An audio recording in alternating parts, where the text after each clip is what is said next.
உலகெங்கிலும் வாழும் தமிழ் சொந்தங்களுக்கு எங்களது மனமார்ந்த வணக்கங்களை தெரிவித்துக் கொள்கிறேன்.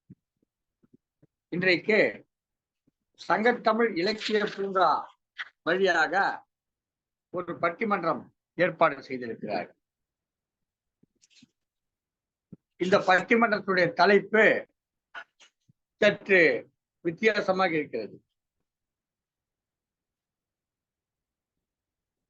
அதாவது அருள் பொருள் தொடர்பான ஒரு பட்டிமன்றமாக இருக்கிறது. இறைவனிடம் நாம் வேண்டுகிற அருள் அல்லது பொருள் தொடர்பான ஒரு பட்டிமன்றமாக அமைந்திருக்கிறது. அருள் வேண்டி ஆலயத்தின் உள்ளே கையேந்துபவனா அல்லது பொருள் வேண்டி ஆலயத்தின் வெளியே கையேந்துபவனா யார் பிச்சைக்காரன் தான் தலைப்பு. இந்த தலைப்பிலே இங்கே இரண்டு அணிகள் வாதாட இருக்கிறார்கள். பகுத்துண்டு பல்லுயிர் ஓம்புதல் நூலோர் தொகுத்தவற்றுள் எல்லாம் தலை. நம்முடைய முப்பாட்டன் வள்ளுவனார். இரண்டும் கையேந்துதல், இரண்டு கையேந்துதல், அதை பற்றி வள்ளுவர் சொல்லுகிறார். இரண்டும் உயிர் வாழ்தல் வேண்டின் பறந்து கெடுக உலகியற்றியான் என்று இந்த பிச்சை கேட்பதை பற்றியும் அடுத்தவர்களுக்கு கொடுப்பதை பற்றியும் அழகான இரண்டு திருக்குறளை கொடுத்திருக்கக்கூடிய ஐயன் திருவள்ளுவரை தலைவராக கொண்ட இந்த சங்கத்தமிழ் இலக்கிய பூங்காவிலே அவரை முதற்கண் வணங்கி, எங்கள் வாழும் எங்கள் வளமும் மங்காத தமிழ் என்று சங்கே முழங்கு என்று முழங்கிய சங்கத்தமிழ் இலக்கிய பூங்காவுடைய செயலாளர் பாவேந்தர் பாரதிதாசனை வணங்கி இன்றைக்கு இந்த பட்டிமன்றத்துக்குள்ளே போகிறோம். வெளியில உட்கார்ந்துக்கிட்டு ஐயா சாமி ஏதாவது காசு போடுங்க, மத்தியானம் சாப்பிடல அப்படின்னு கேட்கிற பிச்சைக்காரன் ஒருத்தர் இருக்கான். இன்னொருத்தன் உள்ள போய் கோயிலுக்குள்ள போய் சாமி கிட்ட போய் சாமி அத்தை கூடு இத்த கூடுன்னு கேட்டு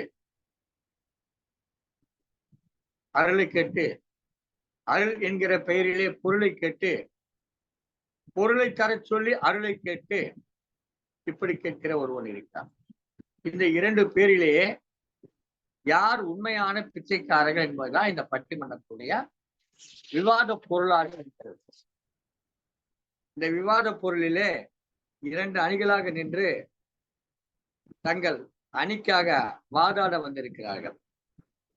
எல்லாம் அருமையாக பட்டிமன்றம் பேசுவது திறமை பெற்றவர்கள். யாரையும் ஒருத்தரையோ ஒருத்தர் குறை சொல்ல முடியும், அந்த அளவுக்கு சிறந்த பட்டிமன்ற பேச்சாளர்கள். உள்ள போய் இறைவனிடம் பொருளுக்காக அருள் வேண்டுகிற பக்தர்கள் இருக்காங்கள, அவங்கதான் பிச்சைக்காரர்கள் என்ற அணியில வாதாடுறதுக்காக, உள்ளே என்கிற அணியில வாதாடுறதுக்காக திருக்குறள் தொண்டர், முத்தமிழ் சுடரொளி என்ற பல்வேறு விருதுகளை பெற்றிருக்கக்கூடிய திருமதி சிவகாமி சண்முக சுந்தரம் அவர்கள் இணைந்திருக்கிறார்கள். மதுரையிலிருந்து இணைந்திருக்கிறார்கள் இந்த பட்டிமன்றத்துடைய இந்த அணியினுடைய தலைவராக. அவரை தொடர்ந்து பேசுவதற்காக வழக்கறிஞர் சதீஷ்குமார் அவரும் மதுரையிலிருந்து இணைந்திருக்கிறார். அடுத்ததாக அதே அணியில் பேசுவதற்காக திருமதி அனிதா குணசேகரன், அவங்களும் மதுரை தான், திண்டுக்கல் பக்கம்தான்.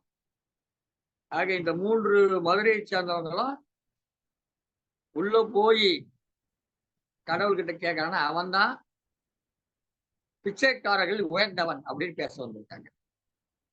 இந்த வெளியே என்ற அணியில பேசுறதுக்கு வந்திருக்காங்க.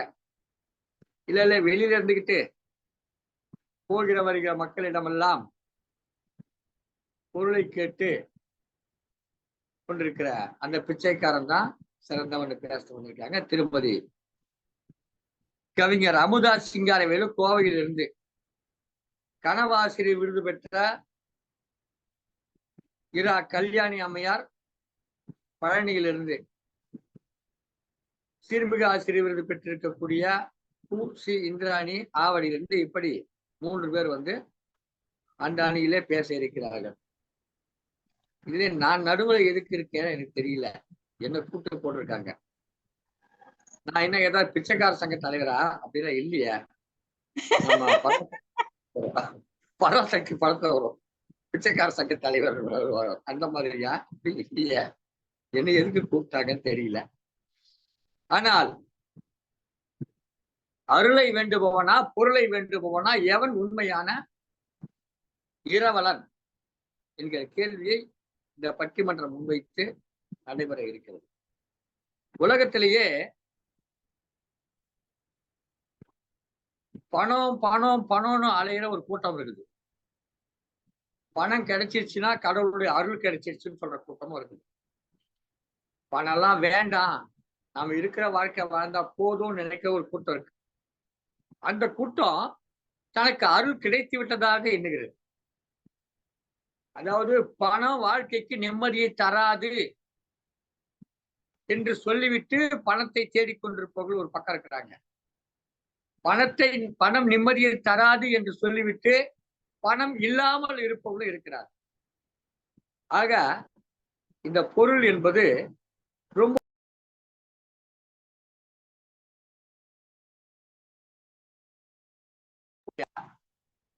பொருளை, இறைவனின் அருளை வேண்டக்கூடிய இந்த பிச்சைக்காரர்கள் என்று சொன்னால் யாராவது சண்டைக்கு வருவார்கள். அது ஏதேனும் சட்ட விதிமுறைகள் கூட பிழைகளை ஏற்படும். ஏன்னா இரவலர் என்று சொல்லுவோம்.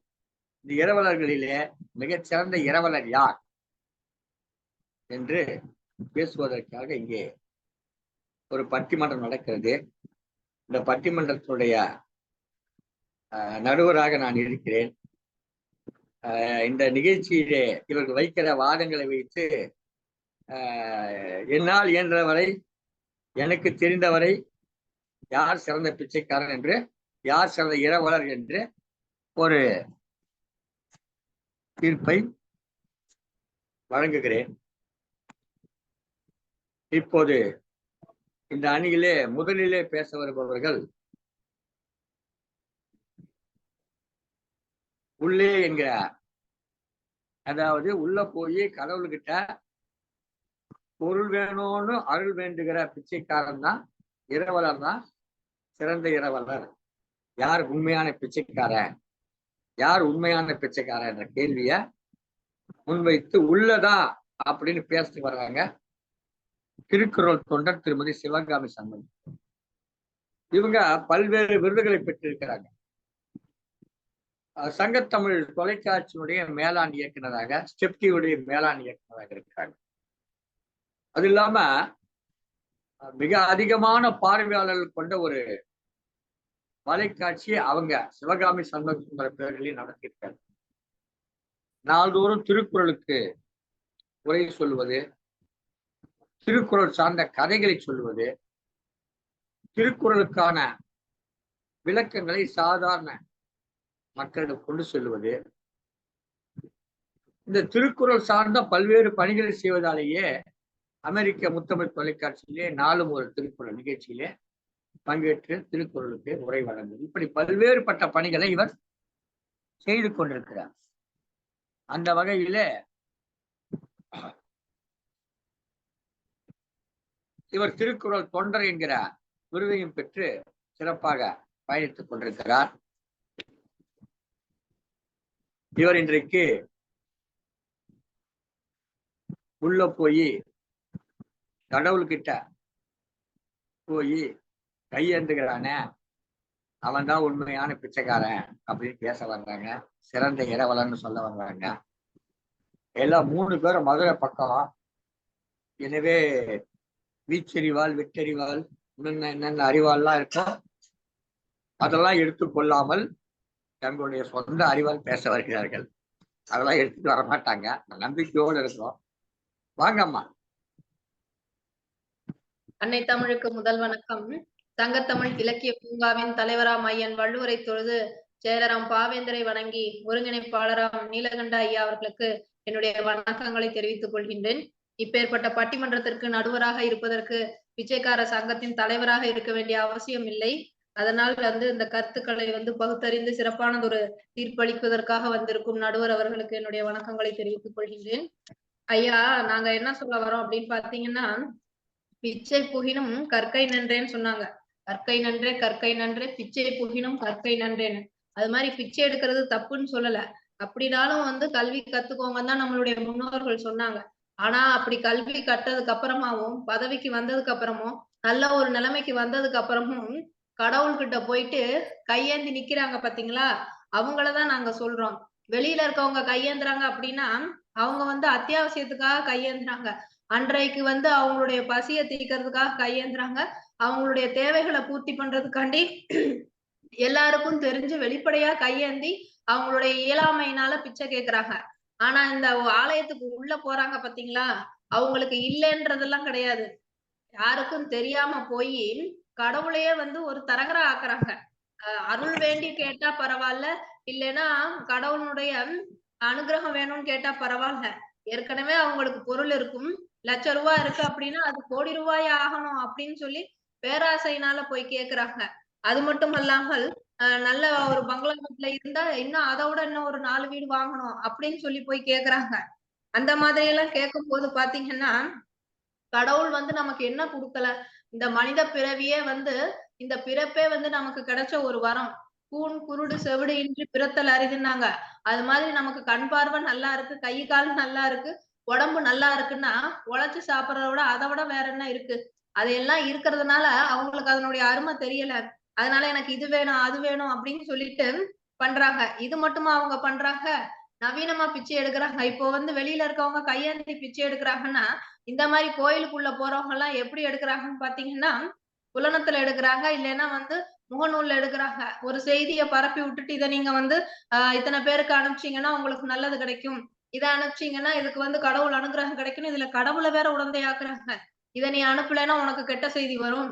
இத நீ அனுப்பிச்சேன்னா உனக்கு நல்ல செய்தி வரும். இப்படியெல்லாம் வந்து கடவுள் நம்பிக்கையோடு விளையாடுகிறார்கள். அவங்களுக்கு ஒரு தேவைன்னா அத வந்து அவங்களோட வச்சுக்கணும். அதாவது என்னைக்கு வந்து மனிதனுக்கு திருப்தி இல்லையோ, நிறைவு இல்லையோ, எவ்வளவு கேட்டாலும் வந்து அவன் வந்து மனசு நிறையவே நிறையாது. திருப்பி திருப்பி கேட்டுக்கிட்டே தான் இருப்பான். கோயிலுக்கு வந்து இப்போ ஒருத்தர் வேண்டுதல் வைக்கிறாங்க அப்படின்னா, எனக்கு பொருள் இல்லன்னு கேட்கறாங்கன்னா, பொருள் கிடைச்சிருச்சு அப்படின்னா பேசாம இருக்காங்களா? அடுத்து வேற ஒரு வேண்டுதல். இல்லன்னா அதுல இன்னும் கொஞ்சம் எனக்கு அதிகமா வேணும்ன்ற வேண்டுதல். இப்ப வந்து எதற்காகலாம் வந்து வேண்டுதல் வைக்கலாம்? தீராது வந்து இப்போ கல்யாணம் ஆகல அப்படின்னா, நல்ல ஒரு மணப்பெண் கிடைக்கணும். இல்லன்னா வந்து மணமகன் கிடைக்கணும் அப்படின்னு வேண்டுதல் வச்சா பரவால்ல. இப்ப நீங்க கூட பார்த்திருப்பீங்க ஒரு திரைப்படத்துல காட்சி. அதுல பார்த்தீங்கன்னா, விவேக்குக்கு வந்து பெண்கள் மனசுல நினைக்கிறதெல்லாம் வந்து கேட்கும். அப்போ ஒரு மாமியார், மருமகளும் கோயிலுக்கு போயிருப்பாங்க. என்ன இவங்க வேண்டுறாங்க அப்படின்னு கேட்டா, அப்பதான் வந்து தெரியுது. மருமகன் வந்து மாமியார மாடு ஊட்டணும்னு வேண்டுறா. மாமியார் வந்து மருமகளுக்கு வந்து அ மு விழுந்துரணும், முடியாம போயிரணும் அப்படின்னு நினைக்கிறாங்க. அப்போ மனசுல வந்து அவங்களுடைய எண்ணங்கள் என்ன அப்படின்றது வந்து வெளிய தெரிஞ்சா என்ன ஆகும் அப்படின்றதுக்காக அந்த நகைச்சுவை வச்சிருப்பாங்க. அது மாதிரி வெளியில இருக்கவங்களாவது வெளிப்படையா எனக்கு ஐயா, அம்மா, தாயே பிச்சை போடுங்க அப்படின்னு கேட்டுர்றாங்க. ஆனா உள்ள போறவங்க என்னென்னலாம் கடவுள்ட்ட வேண்டுறாங்க, கேட்கறாங்க, அத செஞ்சாகணும்ன்றாங்க. அத செய்யலைன்னா கடவுள் ஏதோ ஒரு குற்றவாளிய போல கடவுள வந்து திட்ட வேற செய்றாங்க. இவங்க மனசுல நல்ல எண்ணம் இல்ல. இவங்க நினைக்கிறதெல்லாம் வந்து நடக்கணுமா? அத வந்து ஒரு யாசகமா கூட கேட்காம அத வந்து ஒரு கட்டளையா வந்து நீங்க செஞ்சாகணும் அப்படின்னு சொல்லி கடவுளுக்கு வந்து கட்டளை இடுறதுக்கு இவங்க யாருங்கய்யா? ஒண்ணு கட்டளை இடுறாங்க. இல்லையா, அங்க போயிட்டு வந்து கடவுள வந்து ஒரு தரகராக்குறாங்க. நீ வந்து இத பண்ணு. எனக்கா இத பண்ணா நான் வந்து உனக்காக இத பண்றேன் அப்படின்னு சொல்றாங்க. அப்படி இல்லையா, நீ வந்து இப்படிதான் செஞ்சு ஆகணும். இல்லன்னா அப்படியாக்கும், இப்படியாக்கும் கடவுளுக்கே சாபம் விடுறாங்க. இதெல்லாம் பார்க்கும்போது வெளியில கையேந்தி பிச்சை கேட்கிறவங்க எவ்வளவோ பரவாயில்லன்னு தோணுது. உள்ள வர்றவங்களுடைய மனதுல வந்து தூய்மை இல்ல. ஊனுடம்பு ஆலயம்னு சொன்னாங்க. அதாவது மனசு வந்து தூய்மையா இருக்கணும். தூய்மை இல்லாத போது அவங்க ஆலயத்துக்கு வந்து என்ன பண்ண கடவுள வழிபட்டு என்ன பண்ண? அது அவங்களுக்கு வந்து வெளிப்படையான ஒரு இது இல்ல. அதே மாதிரி பார்த்தீங்கன்னா, அன்னதானம்னு ஒண்ணு பண்றாங்க. கோயிலுக்கு வர்றவங்க அன்னதானம் பண்றது வந்து புண்ணியம் தேடி பண்ணணும். இல்ல புண்ணியம் அதனால அவங்களுக்கு சேரணும். ஆனா அவங்க பண்ற அன்னதானமே வந்து அவங்களுக்கு பாவத்த சேர்க்குது. ஏன்னா அவங்க வந்து பசியா இருக்கிறவங்களுக்கு அன்னதானம் பண்றது கிடையாது. இல்லன்றவங்களுக்கு அன்னதானம் பண்றது கிடையாது. யாருக்கு தேவையோ அவங்களுக்கு பண்றது கிடையாது. கோயிலுக்கு வெளியில இப்படி பசியா இருக்கவங்களுக்கு அன்னதானம் பண்ணா தான் புண்ணியம் கிடைக்கும். ஆனா அந்த கோயிலுக்கு வெளியில இருக்கிற பிச்சைக்காரர்களுக்கோ, இல்ல வந்து பசியால இருக்கிற வாடுறவங்களுக்கோ இந்த அன்னதானம் போய் சேர்றது கிடையாது. கோயிலுக்கு வர்ற பணக்காரர்கள் அங்க வந்து கடவுளை கும்பிடுவதற்காக வர்றவங்களுக்கு, அவங்களுக்கு தான் முதல்ல குடுக்குறாங்க அன்னதானத்த குடுத்து, வர்றவங்களும் எப்படி வர்றாங்க, வீட்டுல வந்து சமைக்காம கோயில்ல அன்னதானம் போடுவாங்க, இங்க வந்து சாப்பிடலாம். இல்ல இங்க வந்து சாப்பிட்டது மட்டும் இல்லாம வீட்டுல 4 பேர் இருக்காங்கன்னா அவங்களுக்கு சேர்த்து கட்டிட்டு போறாங்க. இதுல வந்து என்ன புண்ணியங்க ஐயா கிடைக்கும்? பிரசாதம்ன்றது வந்து கடவுள் பார்த்து குடுக்கறது. அத வந்து ஒரு கை சாப்பிட்டு நிறைவடைஞ்சு போணும்.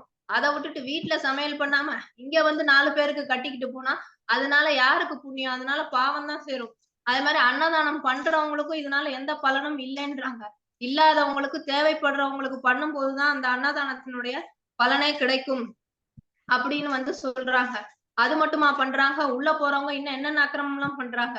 அவர் வந்து கடவுள் வந்து என்ன சில்லறை வியாபாரமா பண்ணிக்கிட்டு இருக்காரு. அவர்கிட்ட போயிட்டு வந்து 10 ரூபாய தட்டுல போட்டு மீதி 8 ரூபா கொடுன்றது. இந்த மாதிரி வந்து சில்லறத்தனமா நடந்துக்கிறதெல்லாம் உள்ள போறவங்க தான். வெளியில இருக்க பிச்சைக்காரங்கள்ட்டயும் அப்படிதான் ஒரு 10 ரூபாய் மனசார போடுறது கிடையாது. அவங்க தட்டுல போட்டு அதுல இருந்து சில்லறை எடுக்கிறது.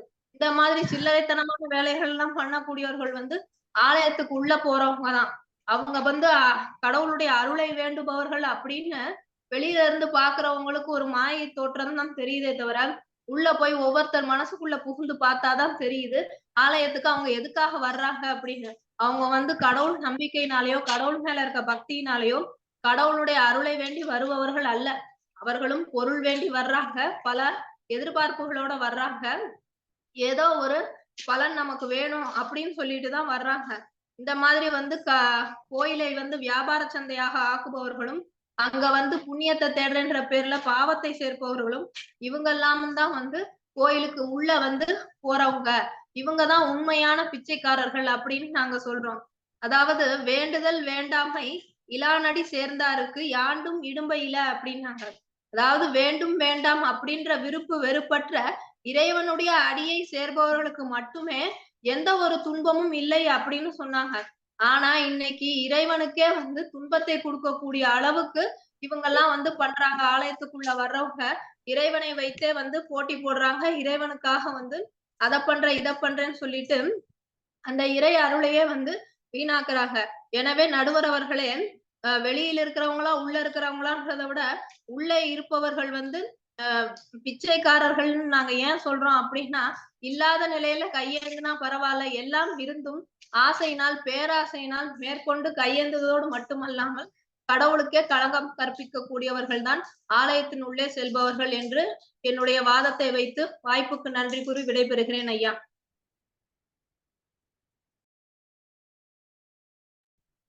அப்பா, இந்த அம்மா பேசுன பேச்சை கேட்டு எனக்கு நாக்கு தள்ளி போச்சு. வெயில் இல்ல, வெயில்னால நாக்கு தள்ளி. ஒரு தண்ணி இருந்தா கொடுங்க, முதல்ல தண்ணி குடிச்சு. என்ன வைக்கிறாங்க பாப்பா எனக்கு. அப்பா தட்டுல அவன் சில்லறை கேட்டா தட்டுல துட்ட போட்டுட்டு அதுல சில்லறை எடுத்துக்கிறாங்களாம். ஆனா உண்மை அதெல்லாம் ரொம்பவும் அவனே இறந்து வாழ்கிறான். அந்த இறந்து வாழ்பவனுடைய தட்டுல காசை போட்டுட்டு அதுல இருந்து நீ ஒரு காசு எடுக்கிறன்னா நீ அவனை விட இரவலன் தான் சொல்லணும். நிறைய பாயிண்ட்டுங்க வச்சாங்க. கடவுளுக்கே கட்டளை போடுறாங்க. ஏமா கோயிலே கட்டளை தானே வச்சிருக்காங்க. கோயிலே ஒன்று கட்டளை, இதுக்கு இந்த கட்டளை, இதுக்கு இந்த கட்டளை, இதுக்கு இந்த கட்டளை. இந்த மொத்த கட்டளைகள் நிறைவேற்றுவதற்கு ஒரு கட்டளை, அதுக்கு பேர் அறக்கட்டளை வச்சிருக்காங்க. கோயில அப்படித்தான் வச்சிருக்காங்க. நிறைய வாதங்களை வச்சாங்க. கடவுள்கிட்ட அவங்க நிறைய சொல்லியிருக்காங்க. அதுக்கெல்லாம் பதில் சொல்ற நிறைய பேர் காத்துக்கிட்டு இருக்காங்க. ஆனா ஒரு சிலது மட்டும் எனக்கு கொஞ்சம் வேடிக்கை இருந்தது. கல்யாணம் ஆகாதவர்கள் கணவன் மனைவி, அதாவது கல்யாணம் ஆகாத ஆண்கள் நல்ல மனைவி வேணும்னு கேட்கலாம், கல்யாணம் ஆகாத பெண்கள் நல்ல கணவன் வேணும்னு கேட்கலாம்னு சொல்லி சொன்னாங்க. ஆமா, உண்மைதான். கல்யாணம் ஆன பிற்பாடு போய் கேட்டுட்டு இருக்க கூடாது. அது முடியாது. வந்ததுதான், வாழ்ச்சது அது எப்படியே வாழ்ந்துட்டு போக வேண்டும். கல்யாணம் ஆனவங்க போய் அது கேட்கறது. சிறப்பான கருத்துக்கள் சொன்னீங்க. 4 வீடு கேட்கறாங்க அப்படின்னாங்க. அதெல்லாம் பாருது, 4 வீடு கேட்டானா தப்பு இருக்கு? கடவுளுக்கு பெரிய வீடு இருக்கு, சின்னதா ஒரு 4 வீடு கேட்கறாங்க, அவ்வளவுதான். இந்த முன்னாடிலாம் வரும், இப்பெல்லாம் அது வர்றது இல்லை. இப்பெல்லாம் முகநூல் புலனம்லாம் வந்தவரும் அதுல வருது. திடீர்னு அர்ச்சகர் வந்து இறைவனுக்கு படையல் காட்ட போன போது அங்க பாம்பா வந்தார் கடவுள். 10 நீட்டு பாம்பு வந்தது. இதை கேள்விப்பட்டு அவர் வந்து எல்லாருக்கும் சொன்னாரு. உடனே அவருக்கு செல்ல வந்து சேர்ந்தது. அதெல்லாம் பொய்ன்னு சொன்னவருக்கு வந்து துன்பம் வந்து சேர்ந்தது. ஒரு ஒரு துண்டறிக்க முடியல நிறைய வரும். அந்த துண்டறிக்கை நான் ஒரு அர்ச்சகை வச்சிருந்ததுனால சொல்றேன். அந்த துண்டறிக்கை எங்ககிட்ட தயாரா வச்சிருப்போம். யாராவது வந்து கேட்டா அதை போட்டு கொடுப்போம். ஒரு 100 பிரதிகள் போட்டு கொடுத்தா ஒரு 100 அப்பெல்லாம் 100 ரூபாய் பெரிய காசு. 100 ரூபாய் கொடுப்பாங்க. வாங்கி வச்சுப்போம். அதை கொண்டு அவருக்கு கொடுத்தோம்னா இன்னொருத்தர் அவருக்கு கொடுத்துருவோம். யாருமே வந்து கேட்கலாம், நாங்களே ஒரு 100 காப்பி போட்டு டிஸ்ட்ரிபியூட் பண்ணி விடுவோம். போய் மார்க்கெட்ல கொடுத்து வந்துட்டுனா அதை வாங்குறவங்க வருவாங்க. இதெல்லாம் ஒரு பிழைப்பு. இதெல்லாம் வந்து இது கிடையாது. இதெல்லாம் வந்து உண்மையான அது கடவுள் நெறியோ கடவுள் பக்தியோ சொல்லக்கூடாது. இதெல்லாம் ஒரு பிழைப்பு. இதெல்லாம் விட்டுருவோம். நல்ல நல்ல கருத்துக்களை வைத்தார்கள். அவங்க பக்கத்துக்கு நிறைய சான்றுகளை வைத்திருக்கிறார்கள். எதிரணியிலே பேசுவதற்காக கோவையைச் சேர்ந்த திருமதி அமுதா சிங்காரவேல் அவர்கள் காத்திருக்கிறார்கள். நிறைய அதுக்கு பதில் சொல்றதுக்கு காத்துக்கிட்டு இருக்காங்க. அவங்க என்ன சொல்ல வர்றாங்கன்னு பார்ப்போம். உள்ள போய் இறைவனிடம் கேட்கிற அந்த இறைவனை விட வெளியிலிருந்து தன் வாழ்க்கைக்காக வாழ்வாதாரத்திற்காக கேட்கிறானே அவன்தான் உண்மையான இரவலன் என்று பேசுவதற்காக தன்னுடைய அணியின் நியாயங்களை வாதங்களை எடுத்துவதற்காக வருகை புரிகிறார்கள். வாருங்களம்மா திருமதி அமுதா சிங்காரவேல் அவர்களே கோவையிலிருந்து இணைந்திருக்கிறார்கள். சிறந்த கவிஞர், நல்லதொரு பேச்சாளர், பல பட்டிமன்றங்கள் கண்டவர். நான் ஏற்கனவே சொன்னது போல இந்த பட்டிமன்றத்தில் கலந்து கொண்டிருக்க அத்தனை பேர் மிகச்சிறந்த பட்டிமன்ற பேச்சாளர்கள். வாருங்களம்மா. வாருங்கள் திருமதி அமுதா சிங்காரவேல் அவர்கள். வணக்கம் ஐயா. வணக்கம். வணக்கம். தாய் தமிழையும் எண்ணிறந்த எண்ணவரையும் வணங்கி. நல்லா இருக்கீங்களா? மகிழ்ச்சி. நன்றிங்க. தாய் தமிழையும் என்னுள்ளுறைந்த எண்ணவரையும் முதல்கண் வணங்கி சங்கத்தமிழ் பூங்கா நிறுவனர் மற்றும் கவியரங்க தலைமை ஐயா அவர்களை வணங்கி என்னுடைய தலைப்பான பிச்சைக்காரர்கள் யார், வெளியே இருப்பவர்கள் என்ற வாதத்திற்கு நான் வருகிறேன் ஐயா. இந்த தலைப்பை வந்து தலைப்பை முதலில் தொட்டெடுத்த அம்மையார் வந்து சரியா புரிஞ்சுக்கலையோ அப்படிங்கிற எண்ணம் எனக்கு வருதுங்கய்யா. ஏன்னா நல்லா தலைப்பை அவங்க ஆழ்ந்து பார்க்க சொல்லுங்க. இது தலைப்பு பிச்சைக்காரர்கள் யார் அப்படின்னு தான் தலைப்பு. அதை வந்து நழுவி பேசினாங்களோ அப்படிங்கிற எண்ணம் எனக்குள்ள வருது. பிச்சைக்காரன்னா யாரா இருக்க முடியும்? இல்ல யாருக்கு பிச்சைக்காரங்கன்னு பேர் வச்சிருக்காங்க ஐயா? எதுவுமே இல்லாம அவங்களால வேலை செய்யவோ இல்ல தனக்கான ஒரு பொருள் எதுவும் இல்லாம எதுவுமே இல்லாத ஒரு நிலையில அடுத்தவங்கள்ட்ட கையேந்தக்கூடியவங்க தான் பிச்சைக்காரங்கள். அவங்களுக்கு தான் பிச்சைக்காரங்கன்னு பேர் வச்சிருக்கிறாங்க. இத வந்து அம்மையார் அவர்கள் புரிந்து கொள்ள வேண்டும். அடுத்து பேச வர போறவர்களும் அதை புரிந்து கொள்ள வேண்டும். கோயிலுக்கு போய் வணங்குறவங்களை, அருள் கேட்டு போறவங்களை வந்து இவங்க பிச்சைக்காரங்கன்னு இவங்க புது பேர் கொடுக்க முனைகிறாங்க. இந்த புது பேரை திணிக்க விரும்புறாங்க அவங்க அப்படின்னு நான் சொல்றேன். ஏன்னா அது வந்து அருள் பேர போறாங்க அவங்க கோயிலுக்கு. அதுக்கு பேர் பிச்சை கிடையாது. நீங்க புதுசா பேர்லாம் சொல்ல வேணாம். அப்புறம் ஒரு குறுகிய வட்டத்துக்குள்ளேயே இவங்க வந்து சுத்திட்டு இருக்கிற மாதிரி இருக்குதுங்க ஐயா. ஏன்னா அந்த வட்டத்தை விட்டு அவங்க வெளியில வரல. இவங்களை சுத்தி ஒரு 4 பேர் இருப்பாங்கன்னா அந்த 4 பேரை மட்டும் பார்த்துட்டு இவங்க வந்து சொல்றாங்க கோயிலுக்குள்ள போறவங்க வந்து பிச்சை எடுக்க போறாங்க அப்படின்னு சொல்லிட்டு. அப்படி இல்லைங்க ஐயா. இவங்க சொல்ற ஒரே தலைப்பை தான் அவங்க வந்து இந்த 8 நிமிடமோ 7 நிமிடமோ அவங்க ஒரே தலைப்பை தான் அவங்க பேசிட்டு இருந்தாங்க. பணக்காரர்கள் போறாங்க, அவங்க வந்து தேவைக்கு மேல கேட்கறாங்க. இதைத்தான் அவங்க சொன்னாங்க. இது வரைக்கும் பேசின அனைத்து பேச்சுகள்லயுமே பணக்காரர்கள் போறாங்க, அவங்க வந்து தேவைக்கு மேல கேட்கறாங்க, மீதி இன்னும் வேணும்னு கேட்கறாங்கன்னு சொல்றாங்க ஐயா. ஆனால் அது அப்படி இல்லைங்க ஐயா. கோயிலை நோக்கி போறவங்க யாரெல்லாம் போறாங்க, கோயிலை நோக்கி எத்தனையோ மன வலிகள் நிறைந்தவங்க போறாங்க. அவங்களுக்கான தீர்வா அங்க இருக்கும் அப்படின்னு சொல்லிட்டு போறாங்க. தன்னிட்ட இருக்கிற சுமையையோ எதையோ ஒரு விடயங்களை பகிர்ந்து கொள்ளாம யாரும் இல்லாம ஒரு மன நிறைவுக்காக கோயிலுக்கு போறவங்க இருக்காங்க. அதே போல பணம் கேட்டு மட்டும் யாரும் போறது இல்லைங்க ஐயா. ஒரு உடல் ஆரோக்கியம் கேட்டு போறாங்க. அது எப்படி நம்ம பிச்சைன்னு சொல்ல முடியும்? நம்ம ஒரு அருள் கேட்டு போறவங்க, ஒரு எனக்கு ஆரோக்கியம் கொடுன்னு கேட்டு போறவங்க, நம்ம கேட்கறதையே பிச்சைன்னு சொல்லிடலாமா? அத சொல்லுங்க. ஒரு எனக்கு ஆரோக்கியம் கொடு கடவுளேன்னு சொன்னா அது பிச்சைன்னு எப்படிங்க ஆகும்? அது அது எனக்கு புரியலைங்க. அதே மாதிரி ஆலயத்துக்குள்ள போறப்பயே ஒரு அமைதி இருக்குது நம்ம உணர்வோம் எல்லாருமே. ஏன் நம்ம ஆலயத்துக்குள்ள போனோனே அமைதி இருக்கு? அந்த சூழல், அந்த ஆலயத்தினுடைய சூழல், அது ஒரு வெள்ளி இசையாக இருக்கட்டும், அந்த ஒரு ஈர்ப்பு விசையோடு இருக்கிற அந்த கோயிலுக்குள்ள நுழையிறப்பயே ஒரு அமைதி இருக்கட்டும். இது போல நிறைய காரணங்களுக்காக கோயிலுக்குள்ள போவாங்க. ஆனா இவங்க வந்து இவங்க போற காரணமே பிச்சை எடுக்க அப்படின்ற மாதிரி அழுத்தம் சொல்றாங்க. அது ஏத்துக்கொள்ள முடியாத ஒரு காரணமா இருக்குங்கய்யா. அதே போல ஒரு மனசு விட்டு நிறைய பேர்கிட்ட யாரும் மனசு விட்டு பேசிற முடியாதுங்கய்யா. ஒரு சில விடயங்கள்ல வந்து யார்ட்டயும் சொல்ல முடியாத நிறைய விடயங்கள் இருக்கும். யார்ட்டயும் சொல்ல முடியாது. அதுக்கு தீர்வு காணாத விடயங்கள் நிறைய இருக்குங்கய்யா.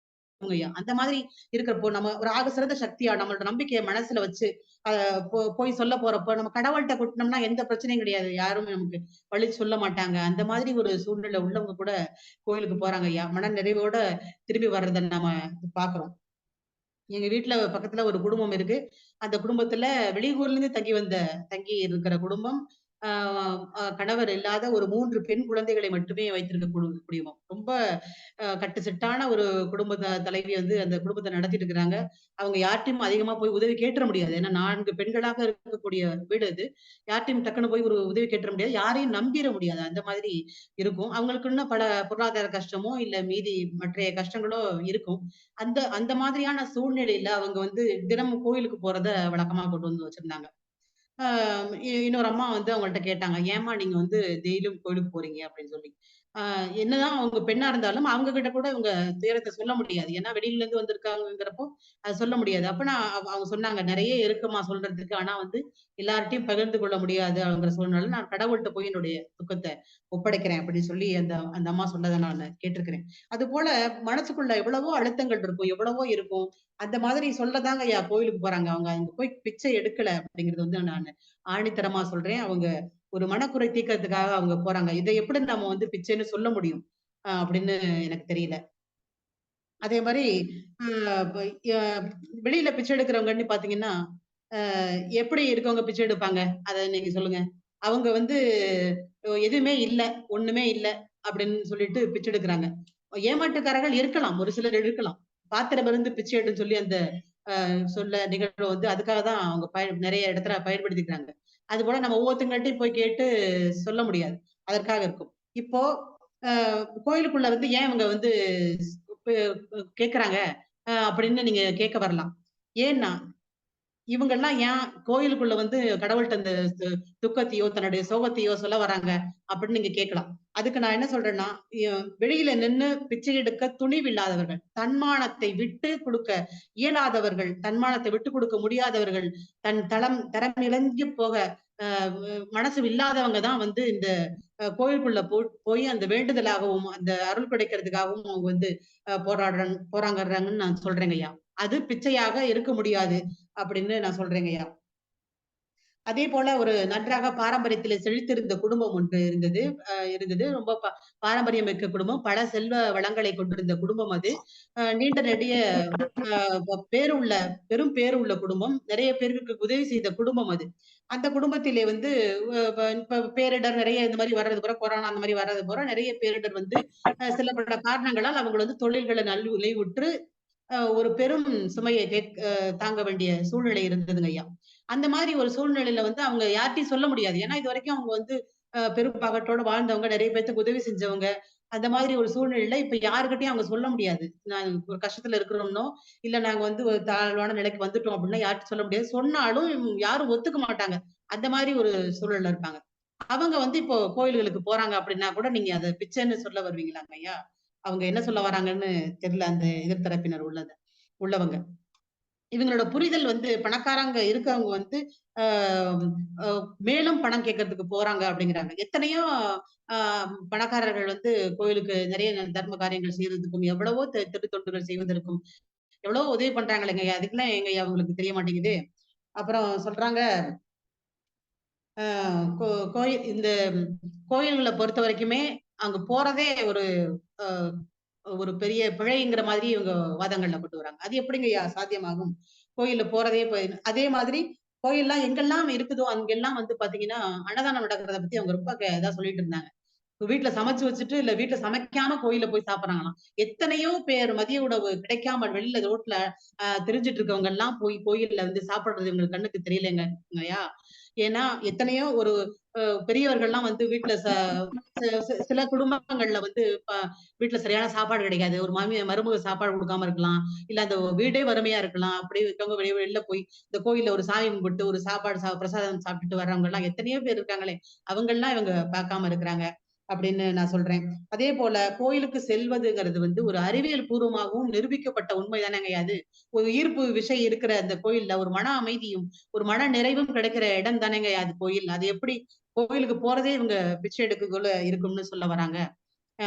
எனவே நான் இந்த கருத்தை வந்து இப்படி நிறைவு செய்யறேங்க ஐயா. கோயில்களுக்கு செல்வது கண்டிப்பாக பிச்சை எடுப்பதற்காக அல்ல, அங்கு அருள் வேண்டிதான் செல்கிறார்கள். இதை தவறாக எண்ண வேண்டாம், அந்த கருத்துக்கு போக வேண்டாம் என்று கூறி நல் வாய்ப்புக்கு நன்றி கூறி அமைகிறேன். நன்றி, வணக்கம். வணக்கம்மா, வணக்கம். நிறைய கருத்து எடுத்து சொன்னீங்க. உங்களுடைய முழு விவாதத்தையும் எதிரணிக்கு மறுப்பு தெரிவிப்பதிலேயே செலவிட்டீர்கள். உங்கள் அணி சார்ந்த வாதங்களை நீங்கள் வைக்கவில்லை, அது மிக குறைவாக வைத்திருக்கு. எதிர் வரும் பேச்சாளர்கள் இதை கவனித்துக் கொள்ளுமாறு கேட்டுக்கொள்கிறேன். அதாவது கோயிலுக்குள்ள போய் அருள் வேண்டுகிற பிச்சைக்காரர்கள், அருள் வேண்டுபவர்கள், வெளியே கோயிலுக்கு வெளியே நின்று இறந்து வாழ்கிறவர்கள், இவர்களில் யார் பிச்சைக்காரர்கள், உண்மையான பிச்சைக்காரர்கள் யார் என்ற தலைப்பு பட்டிமன்ற தலைப்பு. அந்த தலைப்பை ஒட்டி உங்களுடைய வாதங்களை நீங்கள் வைக்க வேண்டும். எதிர் அணியினர் கூறுகிற அந்த அருள் வேண்டுபவர்கள் பிச்சைக்காரர்கள் அல்ல என்று கூறினீர்கள். அது பிச்சை அல்ல என்று கூறினீர்கள். இங்கே வெளியிலே இருந்து வாழ்கிறவர்கள் எந்த வகையிலே அவர்கள் உண்மையிலேயே பாதிக்கப்பட்டிருக்கார்கள் பிச்சைக்காரர் என்பதை சொல்ல நீங்கள் தவறிவிட்டீர்களோ என்று கருதுகிறேன். மனக்குறை கூறும் இடம் என்று சொன்னீர்கள். நம்முடைய மனக்குறையெல்லாம் போய் கடவுள்கிட்ட சொல்லுகிற இடம்னு சொன்னீங்க. ஆரோக்கியம் வேண்டி நிற்கிற இடம், ஆரோக்கியம் வேண்டி நிற்கிற இடம் என்று சொன்னால் அவங்க ஆஸ்பத்திரிக்கு போகாம ஆலயத்துக்கு போனாங்கன்னா அது அருள். ஆஸ்பத்திரிக்கு போயிட்டு முடியாதுன்னு சொல்லிட்டு ஆலயத்துக்கு போனா அது அருள் அல்ல, அது இறை நம்பிக்கையே கிடையாது. அதாவது என்னுடைய ஒரு கவிதை, ஆலயத்தை கட்டிவிட்டு அந்த ஆலய நிர்வாகமே ஆஸ்பத்திரியை கட்டி வச்சிருக்குற, நீ நாஸ்திகனா இல்ல ஏன் இந்த மாதிரி கட்டிக்கிறேன்னு கேட்கிறேன், நான் நாஸ்திகனா அப்படின்ற ஒரு கேள்வியோடு என்னுடைய கவிதை கூட இருக்கிறது. உங்கள் பக்கத்து வாதங்களை, அதாவது எதிரணியை மறுத்த வாதங்களை மிகச் சிறப்பாக வைத்திருக்கிறீர்கள். தேவைக்கு மேல் கேட்கிறார்கள் என்று சொன்னாங்க. தேவைக்கு மேல கேட்கறதுக்கு மட்டுமா போறாங்க சொல்லி சொன்னீங்க. அதாவது வெளியில் இருக்கக்கூடிய இரவலர்களுக்கு கூட எதுவும் இல்லை என்று சொல்ல முடியாது. அவர்களுக்கு கூட ஒரு மடம் இருக்கும், அவர்களுக்கு கூட காலை உணவு கிடைத்திருக்கும், இப்படி வாழ்ந்து கொண்டிருப்பார்கள். அவர்கள் கூட நிறைய காசு வாங்கி வைத்திருப்பார்கள், காலையிலிருந்து இருந்து வைத்திருப்பார்கள், மேலும் மேலும் இறந்து கொண்டிருப்பார்கள். ஒரு இரவலர் இறந்த பிறகு அவருடைய மூட்டையிலே பல லட்சங்கள் பணம் இருந்ததாக நாம் ஒரு செய்தி கூட பார்த்தோம். ஒரு கதை கூட சொல்லுவார்கள். ஒருவரிடம் ஒரு ஓட்டை எடுத்துக்கொண்டு கடையாக பிச்சை எடுத்துக்கொண்டிருந்தான்.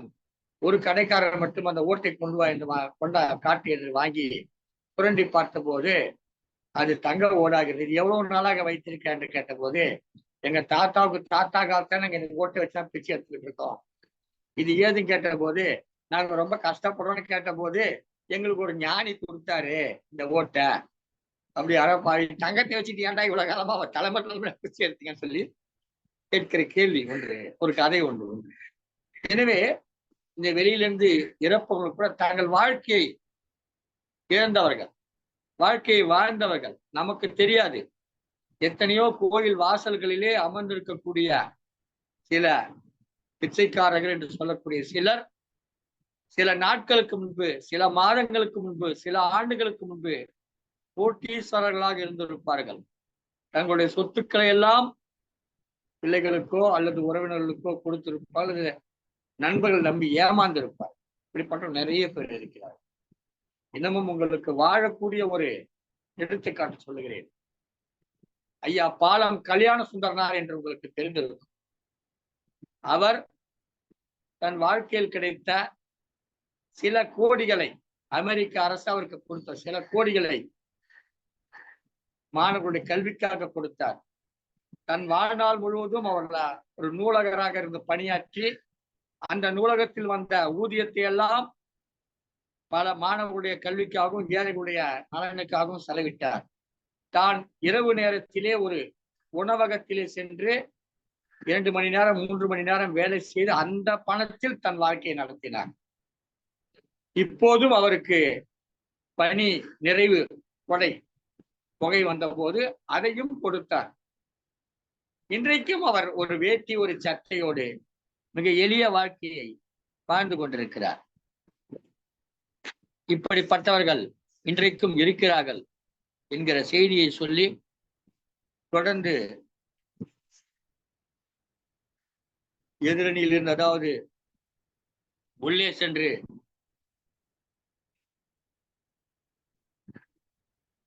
சென்று இறைவனிடம் அருள் வேண்டுபவர்கள் தான் உண்மையான பிச்சைக்காரர் என்று பேசுவதற்காக திருமதி சிவகாமி சண்முக சுந்தரத்தை தொடர்ந்து மதுரையிலிருந்து வழக்கறிஞர் திரு சதீஷ்குமார் அவர்கள் நுழைகிறார். இந்த மன்றத்திற்குள் நுழைந்து சில வாதங்களை, சில அபிடவிட்டுகளை கொடுக்க இருக்கிறார். வழக்கை இந்த மன்றத்தோடு முடிக்கிறாரா, அடுத்த மன்றத்துக்கு கொண்டு செல்வாரா என்று தெரியாது. வாருங்கள் வழக்கறிஞர் சதீஷ்குமார் அவர்களே, உங்களுடைய வாதங்களை வையுங்கள். அன்பான இந்த தமிழ் அவையையும் நடுவர் உள்ளிட்ட மன்றத்தினரையும் வணங்கி, தலைப்பு ரொம்ப அருமையான தலைப்பு. அருள் வேண்டி யார் பிச்சைக்காரர்? அருள் வேண்டி ஆலயத்தின் உள்ளே கையேந்துபவரா, பொருள் வேண்டி ஆலயத்தின் வெளியே கையேந்துபவரா? அமுதா அம்மா ரொம்ப ரொம்ப சிறப்பா பேசிட்டு போயிருக்காங்க. அதை நம்ம ஒத்துட்டு தான் ஆகணும், அது ஒன்றும் மாற்று கருத்து இல்லை. ஆனா என்னுடைய கருத்தை நான் இப்படி ஆரம்பிக்கிறேன் ஐயா. ஒரு மானுடனாலே நிறைவேற்றக்கூடிய அளவிலான தேவைகள் யாருடையதா இருக்கும் அப்படின்னு சொன்னா, பொருள் வேண்டி ஆலயத்தின் வெளியே கையேந்துபவர்கள் அவர்களுடைய கோரிக்கையா இருக்கும். உள்ளே இருக்கக்கூடிய கடவுளாலேயே சமயங்களில் நிறைவேற்ற முடியாத தேவைகள் யாருடையதா இருக்கும் அப்படின்னா, இந்த அருள் வேண்டி ஆலயத்தின் உள்ளே செல்பவர்களாக இருப்பார்கள். அருள் வேண்டுதலுடைய அடிப்படையே என்ன அப்படின்னு கேட்டா, அங்க பொருள் தான் இருக்கும். அருளை மட்டும் கேட்டு பெறுவதற்காக எவரும் இன்றைக்கு கோயிலுக்கு செல்வதில்லை. அதுதான் யதார்த்தம். அது எப்பதான் சொல்லலாம். ஆனா இல்ல, நாங்க அதுக்காக போறோம், இதுக்காக போறோம். யதார்த்தத்தை பேசுவோம் என்று சொன்னால், அருளை மட்டும் வைத்துக்கொண்டு இங்கே எதுவுமே செய்ய முடியாது. அது ஐயன் வள்ளுவரே சொல்லிவிட்டார், அருள் இல்லாருக்கு அவ்வுலகம் இல்லை, பொருள் இல்லாருக்கு இவ்வுலகம் இல்லை என்று சொல்லி. ஆக நான் அருள் வேண்டி செல்கிறேன் என்று சொல்வதில் முழுக்க உண்மையாக இருக்க வாய்ப்பே இல்லை. நம்ம யதார்த்தத்தை பேசணும்ன்றதான் எதிரணிக்கு நான் வைக்கக்கூடிய கோரிக்கை. ரெண்டாவது, இவங்க என்ன சொல்றாங்க அப்படின்னா, வெளியே இருக்கவங்களாலதான், வெளியே யாசகம் கேட்பவர்களால் தான் ஏகப்பட்ட பிரச்சனை, உள்ளே போவர்களால் எந்த பிரச்சனையும் இல்லை. எனக்கு என்னுடைய வாதம் என்ன அப்படின்னு சொன்னா, வெளியே இருப்பவர்களுடைய அதிகபட்ச ஆசை என்னவா இருக்கும் என்று சொன்னால், அன்றைய தேவை எனக்கு முடிந்தால் போதும், அவ்வளவுதான், வேற எதுவும் இல்லை, எனக்கு அன்னைக்கு சாப்பாடு இருந்தா போதும். ஆனால் நீங்கள் உள்ளே செல்பவர்களுடைய தேவைகளை கேட்டால் அந்த கடவுளும் மயங்கி கிறுகிறுத்து விடுவார். அவ்வளவு இருக்கிறது கேட்பதற்கு. இதுக்கும் அடிப்படை காரணம் என்னன்னா, தன்னிடம் இருக்கக்கூடியதை வைத்துக்கொண்டு நிறைவாக வாழக்கூடிய வாழ்க்கையை வாழ இன்னைக்கு யாருமே தயாராக. அது ரொம்ப முக்கியமானது. நீங்க யாரையாவது இன்னைக்கு கேளுங்களேன். ஒருத்தர் ரொம்ப சாதாரணமா நீங்க கேக்குறீங்க, ஐயா எப்படிங்க இருக்கீங்க அப்படின்னு கேட்டா, நல்லா இருக்கிறேன்னு சொல்றதுக்கான வாய்ப்பு இன்றைக்கு அதிகபட்சமானவர்களிடம் இல்லை. ஏதோ இருக்கங்க, ஏதோ போகுதுங்க என்று சொல்லக்கூடிய ஒரு விடயம் தான் அதிகமா இருக்கிறது. இன்னொன்னு, கடவுளை முழுமையாக நம்புபவராக இருந்தால், இல்லை கடவுள் அவர்களுக்கு செய்யக்கூடிய தகுதியை அவர்கள் பெற்றிருப்பார்கள் என்று சொன்னால் அவர்கள் கடவுளை தேடி வர வேண்டிய அவசியமே இருக்காது. இதை கூட வச்சுக்கிறோமே, ஒரு பிள்ளை பாலுக்காக அழுகுது, ஒரு கொஞ்சம் வளர்ந்த பிள்ளை 2 வயசு 3 வயசுல பாலுக்காக அழுகுதுன்னு வச்சுக்கோங்களேன். அந்த அம்மா யாராவது அந்த பிள்ளைய கத்த விட்டு பார்ப்பாங்களா? இல்ல, உடனே கொடுத்துருவாங்க. கொஞ்சம் சேட்டக்கார பிள்ளையா இருக்கு, அந்த பிள்ளை என்ன சொன்னாலும் கேட்க மாட்டேங்குது. அப்ப அந்த பிள்ளைக்கு என்ன செய்வாங்கன்னா, கொஞ்சம் கத்தட்டும், அப்பதான் தெரியும். இல்லைன்னா வந்து நம்மள வந்து கேட்கட்டும், கேட்டா தான் நம்ம கொடுக்கணும்ன்ற மாதிரியான ஒரு சூழலை தாயை உருவாக்குவார். ஏன்னா சேட்டை ரொம்ப பண்ணுது, நம்ம கேட்ட உடனே கொடுத்துட்டோம், எதையும் கொடுத்துட்டோம் அப்படின்னா, கேட்ட உடனேயோ கேட்காமலோ எதையும் கொடுத்து விட்டோம் என்று சொன்னால் அந்த பிள்ளைக்கு அந்த பொருளின் அருமை தெரியாது அப்படின்னு சொல்லி செய்யக்கூடிய தாய் தந்தை இருப்பார்கள். என்னை பொறுத்தவரை கடவுளை தேடி வந்து சில விஷயங்களை அடையக்கூடிய பக்தர்களை நான் அப்படித்தான் பார்க்கிறேன். நீங்கள் அந்த விஷயத்தை பெறுவதற்கு உங்கள் தகப்பனிடமிருந்து அந்த தகுதியை நீங்க பெற்றிருக்கவில்லை. அதனால்தான் அவர் அவரை தேடி வர வைக்கிறார். நீங்கள் உள்ளே செல்கிறீர்கள், அவரிடம் இறைஞ்சுகிறீர்கள், அதன் பிறகு உங்களுக்கு கிடைக்கிறது. அதுதான் யதார்த்தம். அதை அவங்க புரிஞ்சுக்கணும் முதல்ல.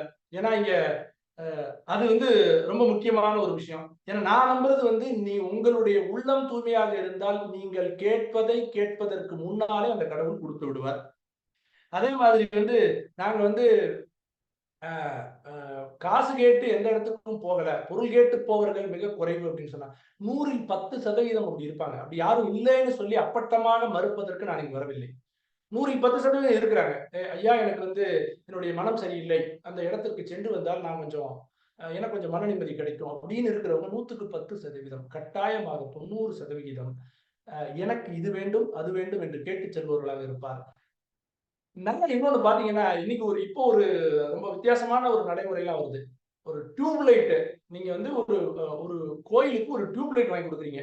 வாங்கி கொடுக்குறப்ப அதுல வந்து சதீஷ்குமார் மனைவி, குழந்தை எல்லாருடைய பேரும் எழுதி, அங்க எங்க இருக்கு அருளும் பொருளும்? எங்க இருக்கு? எதுவுமே கிடையாது. உங்களை விளம்பரப்படுத்துவதற்கான ஒரு இடமாக கோயிலையும் பார்க்கிறீர்கள். நீங்க வந்து அது டியூப்லைட்டா இருந்தாலும் சரி, அது கேட்டா இருந்தாலும் சரி, நீங்கள் கடவுளுக்கு செய்கிறீர்கள் என்று சொன்னால் உங்கள் பெயரே தெரியாத அளவுக்கு செய்ய வேண்டும். அங்கதானே அருள் இருக்கும், அங்கதானே வந்து உண்மையான உள்ள தூய்மை இருக்கும். அங்க எதுவுமே கிடையாது. எல்லாமே விளம்பரமாகி போய்விட்ட ஒரு ஒரு ஒரு காலம். எனக்கு சமீபத்துல ஒரு 2 விஷயம், நான் கடவுளை உணர்ந்த 2 விடயங்களை நான் சொல்றேன். நீங்க இந்த மாதிரியான ஆட்கள் இருக்காங்க இல்லையா, உள்ள போய் அருள் வேண்டி பொருள் பெறுவதற்காக உள்ளே செல்பவர்கள் வெளியே வரும்போது பாருங்களேன், நான் எங்கள் அணி சார்ந்த இந்த அன்றாடம் யாசகம் செய்வதற்கு கையை நீட்டாங்கன்னா அவங்களுக்கு யாசகம் கேட்பவர்களுக்கு போடுவதற்கு கூட மனம் இருக்காது. அதுல இன்னொரு ஒரு லாஜிக் வேற சொல்லுவாங்க. என்னன்னா, சாமியை கும்பிட்டுட்டு வெளியே வந்து அவங்களுக்கு யாசகம் கேட்கிறவங்களுக்கு பிச்சை போட்டுட்டா அவங்க சாமி தந்த வரம் அவர்களுக்கு போய்விடுமா. இப்படி ஒரு வித்தியாசமான சிந்தனை. இந்த சிந்தனைகள் எல்லாமே குழப்பம் மிகுந்ததாகவே இருக்கிறது. ஆக என்னுடைய பார்வையில் யார் உண்மையான யாசகர்கள் அப்படின்னு கேட்டா, வெளியே இருந்து யாசகம் பெறுபவர்களை விட உள்ளே சென்று கடவுளையே கிறுகிறுக்க வைக்கிற அவர்கள்தான் உண்மையான பிச்சைக்காரர்கள் என்று சொல்லி இந்த நல்ல வாய்ப்பிற்கு நன்றி பாராட்டி இடம் சாருகிறேன். நன்றி, வணக்கம். நன்றி, வணக்கம்.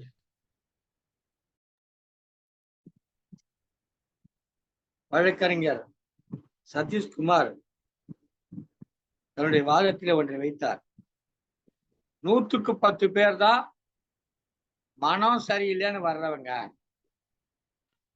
மிச்ச 100க்கு 90 விழுக்காடு மக்கள் பணம் போதலைன்னு வர்றவங்க. எனக்கு பணம் கொடுக்கணும், எனக்கு செல்வத்தை கொடுக்கணும், இன்னொரு வீடு வாங்கணும், இன்னொரு கார் வாங்கணும் என்று சொல்பவர்கள் தான் ஏராளம். இன்னும் சொல்ல போனால் தனக்கு வருவதையெல்லாம் இறைவன் கொடுத்ததாகவும் நினைக்கிறவர்கள் இருக்கிறார்கள். பல பெரு முதலாளிகள் தன்னிடம் பணியாற்றக்கூடிய ஏழை எளிய தொழிலாளர்களுக்கு சம்பளத்தை குறைத்து கொடுப்பதன் மூலமாக கிடைக்கக்கூடிய வருவாயை கொண்டு போய் திருப்பதி உண்டியில வாரம் வாரம் பல ஆயிரங்களை போடுபவர்கள் இருக்கிறார்கள்.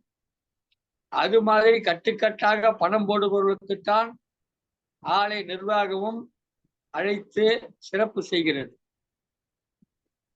ஏழையாக சென்று உண்மையே இறைவனை பார்த்து தனக்கு வேண்டிய ஒரு சின்ன வாழ்க்கையை கொடு, எனக்கு ஒரு சின்ன ஒரு வீடு, சின்னதா ஒரு குடும்பம், சின்னதா ஒரு தொழில் இது கொடு போதும் அப்படின்னு கேட்கிறவர்களை விட எனக்கு ஒரு சின்ன வீடு கொடு, எனக்கு ஒரு சின்னதா இன்னொரு குடும்பம் கொடு, இப்படி கேட்பவர்களுக்கு தான் இன்றைக்கு மரியாதை அதிகமாக இருக்கிறது என்றெல்லாம் பொருள் படும்படி பேசினார். கடவுளே சில நேரங்கள் மயக்கம் போட்டு விழுந்துடுறாரு. இவங்க கேட்கறதெல்லாம் பார்த்து கடவுளையே மயக்கம் போட்டு விழுந்துடுவாரு அப்படின்ற மாதிரி சொன்னாரு. நிறைய கருத்துக்களை எடுத்து வைத்தார். சரி, அருள்மிகு மீனாட்சி உரை மதுரையிலிருந்து வந்திருப்பவர், அருள்மிகு மீனாட்சி உரை உரைந்திருக்கக்கூடிய மதுரையிலிருந்து வந்திருப்பவர் சிறப்பான கருத்துக்களை வைத்தார். மகிழ்ச்சி ஐயா. உங்களுக்கு எதிர்த்தரப்பிலே மிக நல்ல வாதங்களை நான் வைப்பதற்காக வெளியே இருக்கக்கூடிய இரவலர்கள் தான் ரொம்பவும் முக்கியமான பிச்சைக்காரர்கள் என்று பேசுவதற்காக பழனியிலிருந்து வந்திருக்காங்க. அந்த அம்மாவும் சளைச்சவங்க இல்ல, நீங்க மதுரைன்னா அவங்க பழனியில இருந்து வந்திருக்காங்க. கனவாசிரியர் விருது பெற்ற கவிஞர் இரா கல்யாணி அவர்கள். திருமதி கல்யாணி மிகச்சிறந்த கவிஞராகவும் மிகச்சிறந்த பேச்சாளராகவும் இருக்கிறார். மாணவர்களை சிறந்த மாணவர்களாக உருவாக்க வேண்டும் என்பதற்காக தன்னை முழுமையாக ஒப்படைத்துக் கொண்டு செயலாற்றிக் கொண்டிருக்கிறார். இதனாலேயே தமிழ்நாடு அரசு இவரை கனவு ஆசிரியராக தேர்வு செய்து சிறப்பித்திருக்கிறது. அத்தகைய கவிஞர் கல்யாணி அவர்கள் பேச வருகிறார்கள். இன்னொரு சிறப்பாக இவருடைய கணவர் மறைந்த குடியரசுத் தலைவர் மேதகு அப்துல் கலாம் அவர்களோடு பொக்ரான் அணு ஆயுத சோதனையின் போது அவரோடு பணியாற்றியவர் என்பது ஒரு சிறப்பு குறிப்பு. பாதுகாப்பு துறையிலே பணியாற்றினார். வாருங்கள் திருமதி கல்யாணி அவர்களே, உங்களுடைய வாதங்களை முன்வைக்க வருமாறு அன்புடன் அழைக்கிறேன். வாருங்கள்.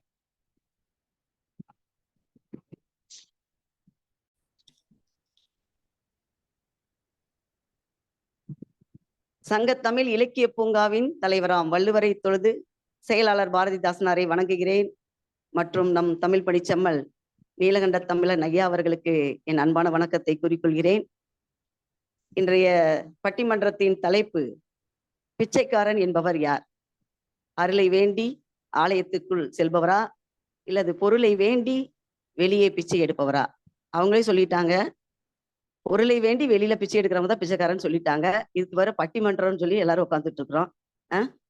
பொருளை வேண்டி முதல்ல இரவலர் அப்படின்னு ஐயா சொன்னாங்க. இரவலர் என்பவர் யார்? நம்மளுடைய சங்க இலக்கியங்களோ எல்லா இதுலையும் இரவலர் என்பவர் யார் அப்படின்னாலே பிச்சை பொருளை வேண்டி இறந்து நிற்பவர்களைத்தான் நம்ம இரவலர் என்கிறோம்.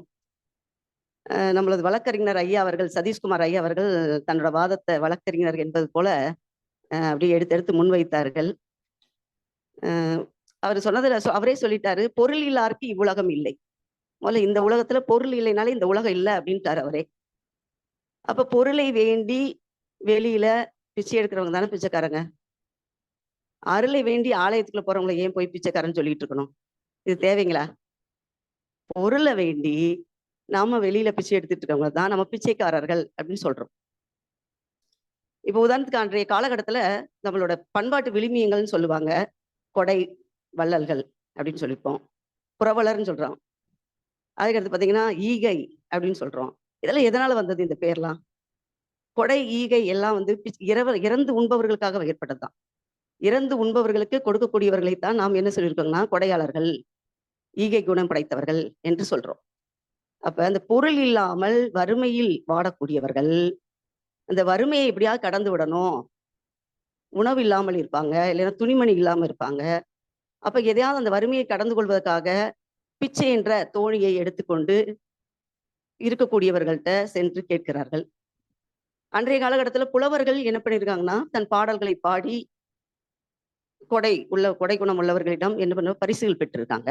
அது நாளடைவில் காலப்போக்கில் அப்படி கொஞ்சம் கொஞ்சமா மாறி இன்று ரொம்ப வறுமையில் இருக்கக்கூடியவர்கள் பிச்சை எடுக்குங்கிற நிலைமையில வந்திருக்காங்க. அதுதான் இந்த பிச்சை எடுத்தல். இப்ப அருளை வேண்டி கோயிலுக்குள்ள போறவங்கள பிச்சைக்காரர்கள் எப்படி சொல்லுவோம்? அவன் அருள வேண்டி போறான், போய் சாமி கும்பிட்டுட்டு வெளியில வந்து பொருளை பிச்சைக்காரங்களுக்கு கொடுத்துட்டு போயிடுறான். அப்ப இறைவன்ட்டு போய் அருளை வாங்கிட்டு வந்து அதை பொருளா மாத்தி இங்க கொடுத்துட்டு போறாரு. அப்ப பொருளை கொடுக்குறவங்களுக்கு தானே, பொருளை வந்து கொடுக்குறவங்க தான் ஈகை குணம் படைத்தவர்கள், அதை வாங்குறவங்க பிச்சைக்காரர்கள். இதைதான் இரவலர்னு சொல்லி நம்ம சொல்லிட்டு இருக்காங்க. இதை வந்து தலைப்பது சரியா தெரிஞ்சுக்கலையா என்னன்னு தெரியல. எல்லாருமே உள்ள போறவங்கள, ஆலயத்துக்குள்ள செல்றவங்க பிச்சைக்காரர்னு சொல்றாங்க.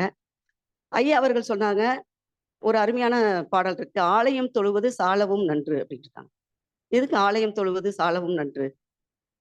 ஆலயத்துக்குள்ள போனோம்னா நம்ம ஐம்புலன்களையும் அடக்கி, இப்ப நம்ம கேட்கறதுல இறைவன் கொடுத்துட்றாரா? நிறைய பாசு பணத்தை கேட்கறாங்க, வீடு கேட்கறாங்க அப்படின்லாம் சொல்றேங்க. நம்ம கேட்கறதுல இறைவன் கொடுத்துட்றாரா? இறைவன் எங்க இருக்கிறாரு? இறைவன் நமக்குள்ளதான் இருக்கிறாரு.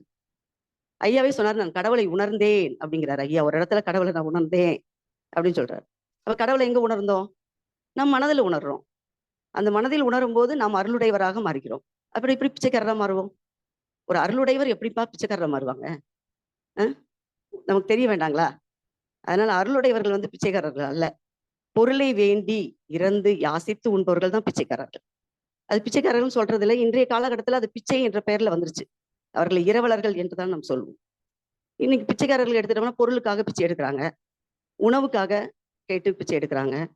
சில சமயங்கள்ல மத பிச்சையும் இருக்கிறது, மதம் சார்ந்த இரவலர்களும் இருக்கிறார்கள்.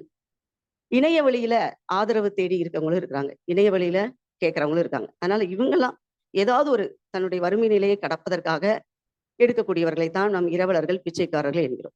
ஆக மொத்தம் பொருளை வேண்டி பிச்சை எடுக்கவர்கள், பொருளை வேண்டி இறந்து நிற்பவர்களைத்தான் நாம் பிச்சைக்காரர்கள் என்கிறோம். அது இருக்கிறவங்க கொடுக்குறாங்க. இப்போ விருந்தோம்பல் எடுத்துக்கங்க, அது ஒரு அருமையான பண்பு, நம்ம தமிழர்களுடைய அருமையான பண்பு. விருந்தோம்பல் பண்புல கூட என்னன்னா, நமக்கு இல்லாதவர்களுக்கு கொடுப்பதுதான் விருந்தோம்பல். நாம இன்றைக்கு விருந்தோம்பல் எப்படி பண்ணிட்டு இருக்கோம்? நம்ம சொந்தக்காரங்களுக்கு, வேண்டியவங்களுக்கு கூப்பிட்டு சாப்பாடு போட்டுட்டு அதை விருந்தோம்பல் பெரிய பெருமையா பேசிக்கிறோம். அது கிடையாது விருந்தோம்பல். இல்லாதவர்களை கூப்பிட்டு அழைத்து அவர்களுக்கு நாம் உணவு கொடுப்பதுதான் விருந்தோம்பல். அப்ப இங்கேயும் அந்த இதுதான் இருக்கு. அந்த இறந்து வாசிப்பவர்களுக்கு தான் நாம செய்யறோம். அதுவும் ஆலயத்துக்குள்ள செல்றவங்க பிச்சைக்காரர்கள் கிடையாது, இறந்து வாழ்பவர்கள் தான் பிச்சைக்காரர்கள். அது உணர்ந்துக்கங்க. ஐயா இன்னொன்னு சொன்னாரு, அருள் அப்படி பத்தி சொன்னாங்க. அதுக்கு ஒரு அருமையான இருக்கு. வள்ளுவர் ஐயா சொல்லியிருக்காரு, அருளோடும் அன்போடும் வாரா பொருளாக்கும் புல்லார் பொருளை விடல்ங்கிறாரு. அப்ப அருளும் வேணும், அன்பும் வேணும். இந்த ரெண்டு இருந்தாதான் நம்ம சம்பாதிக்கிற பொருள் நல்லதா இருக்கு. அருளோடும் அன்போடும் சம்பாதிக்கிற பொருள்னு சொல்லிட்டார். அப்ப அந்த பொருளை கொண்டு வந்து யாசித்து நிற்பவர்களுக்கு நாம் கொடுக்குறோம். அப்ப அருளுக்கு எங்க போகணும்? ஆலயத்துக்கு தானே போகணும்.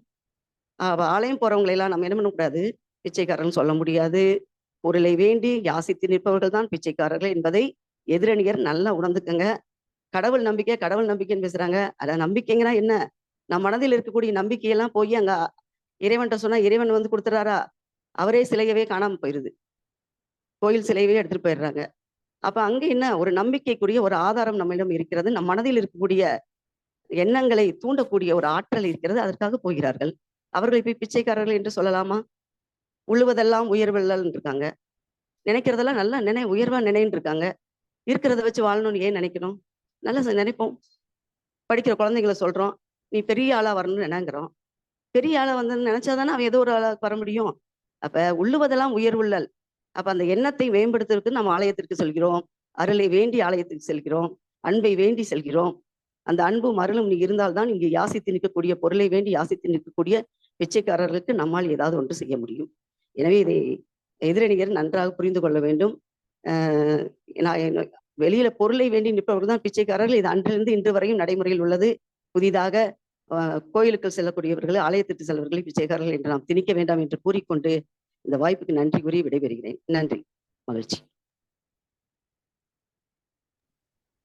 சிறப்பா உங்களுடைய வாதங்களை வச்சீங்க, தெளிவா தீர்க்கமா சொன்னீங்க. அதாவது ஈகை கொடை அப்படின்னு தொடங்கினாங்க.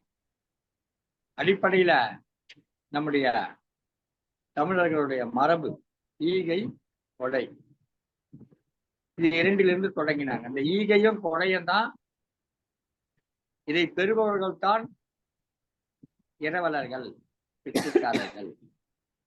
அருளை வேண்டுபவர்கள் பிச்சைக்காரர்கள் அல்லர் என்று மிக தெளிவாக தனது உரையில் கூறினார்கள். அதே மாதிரிதான் இந்த உதவி நன்றின்னு ஒரு 2 சொல் வரும் திருக்குறள்ல. இந்த உதவி நன்றியை வந்து நாம இப்போ வந்து ஆஹ் நன்றி கொன்ற மகற்கு அப்படின்னு ஒரு வருது, அப்புறம் உதவின்னு வருது. ரெண்டும் ஒண்ணுதான். ஆனா எப்படின்னு கேட்டீங்கன்னா, அவன் நமக்கு செய்கிற போது அது உதவி, அதை நாம் ஏற்றுக்கொள்ளுகிற போது அது நன்றி. ஒரே செயல் தான். ஒரு செயலுக்கு அந்த பக்கத்துக்கு ஒரு பேர், இந்த பக்கத்துக்கு ஒரு பேரை நம்முடைய இலக்கிய மரபுகள் கொடுத்திருக்கிறது. இதையெல்லாம் அழகாக சொன்னாங்க. அருளை பொருளாக மாற்றி கொடுக்கிறான் உள்ளே செல்பவன். வெளியே இருப்பவனுக்கு உள்ளே சென்று அருளை பெற்று அந்த அருள் பொருளாக மாறி அந்த பொருளை வாரி கொடுக்கிறான் வெளியே இருப்பவனுக்கு. இவன் பொருளை வாங்கி கொள்ளுகிறவன். இவனுக்கு அருளிலே தொடர்பு கிடையாது என்பதாக அவருடைய வாதங்களை வைத்தார்கள். ஆனால் இன்றைக்கு அருளை வாங்குபவர்களே ஒரு பொருளை கொடுத்து, அதாவது ஸ்பெஷல் டிக்கெட்டு, 300 ரூபாய் டிக்கெட்டு, 1000 ரூபாய் டிக்கெட்டு, இப்படிலாம் கொடுத்து வாங்கிட்டு போறாங்க. அதையே நாம கவனிக்க வேண்டியது இருக்குது. அருள் வேண்டுபவர்கள் இரவலர் அல்லர், இதுதான் அவங்களுடைய தெளிவான வாதமானது.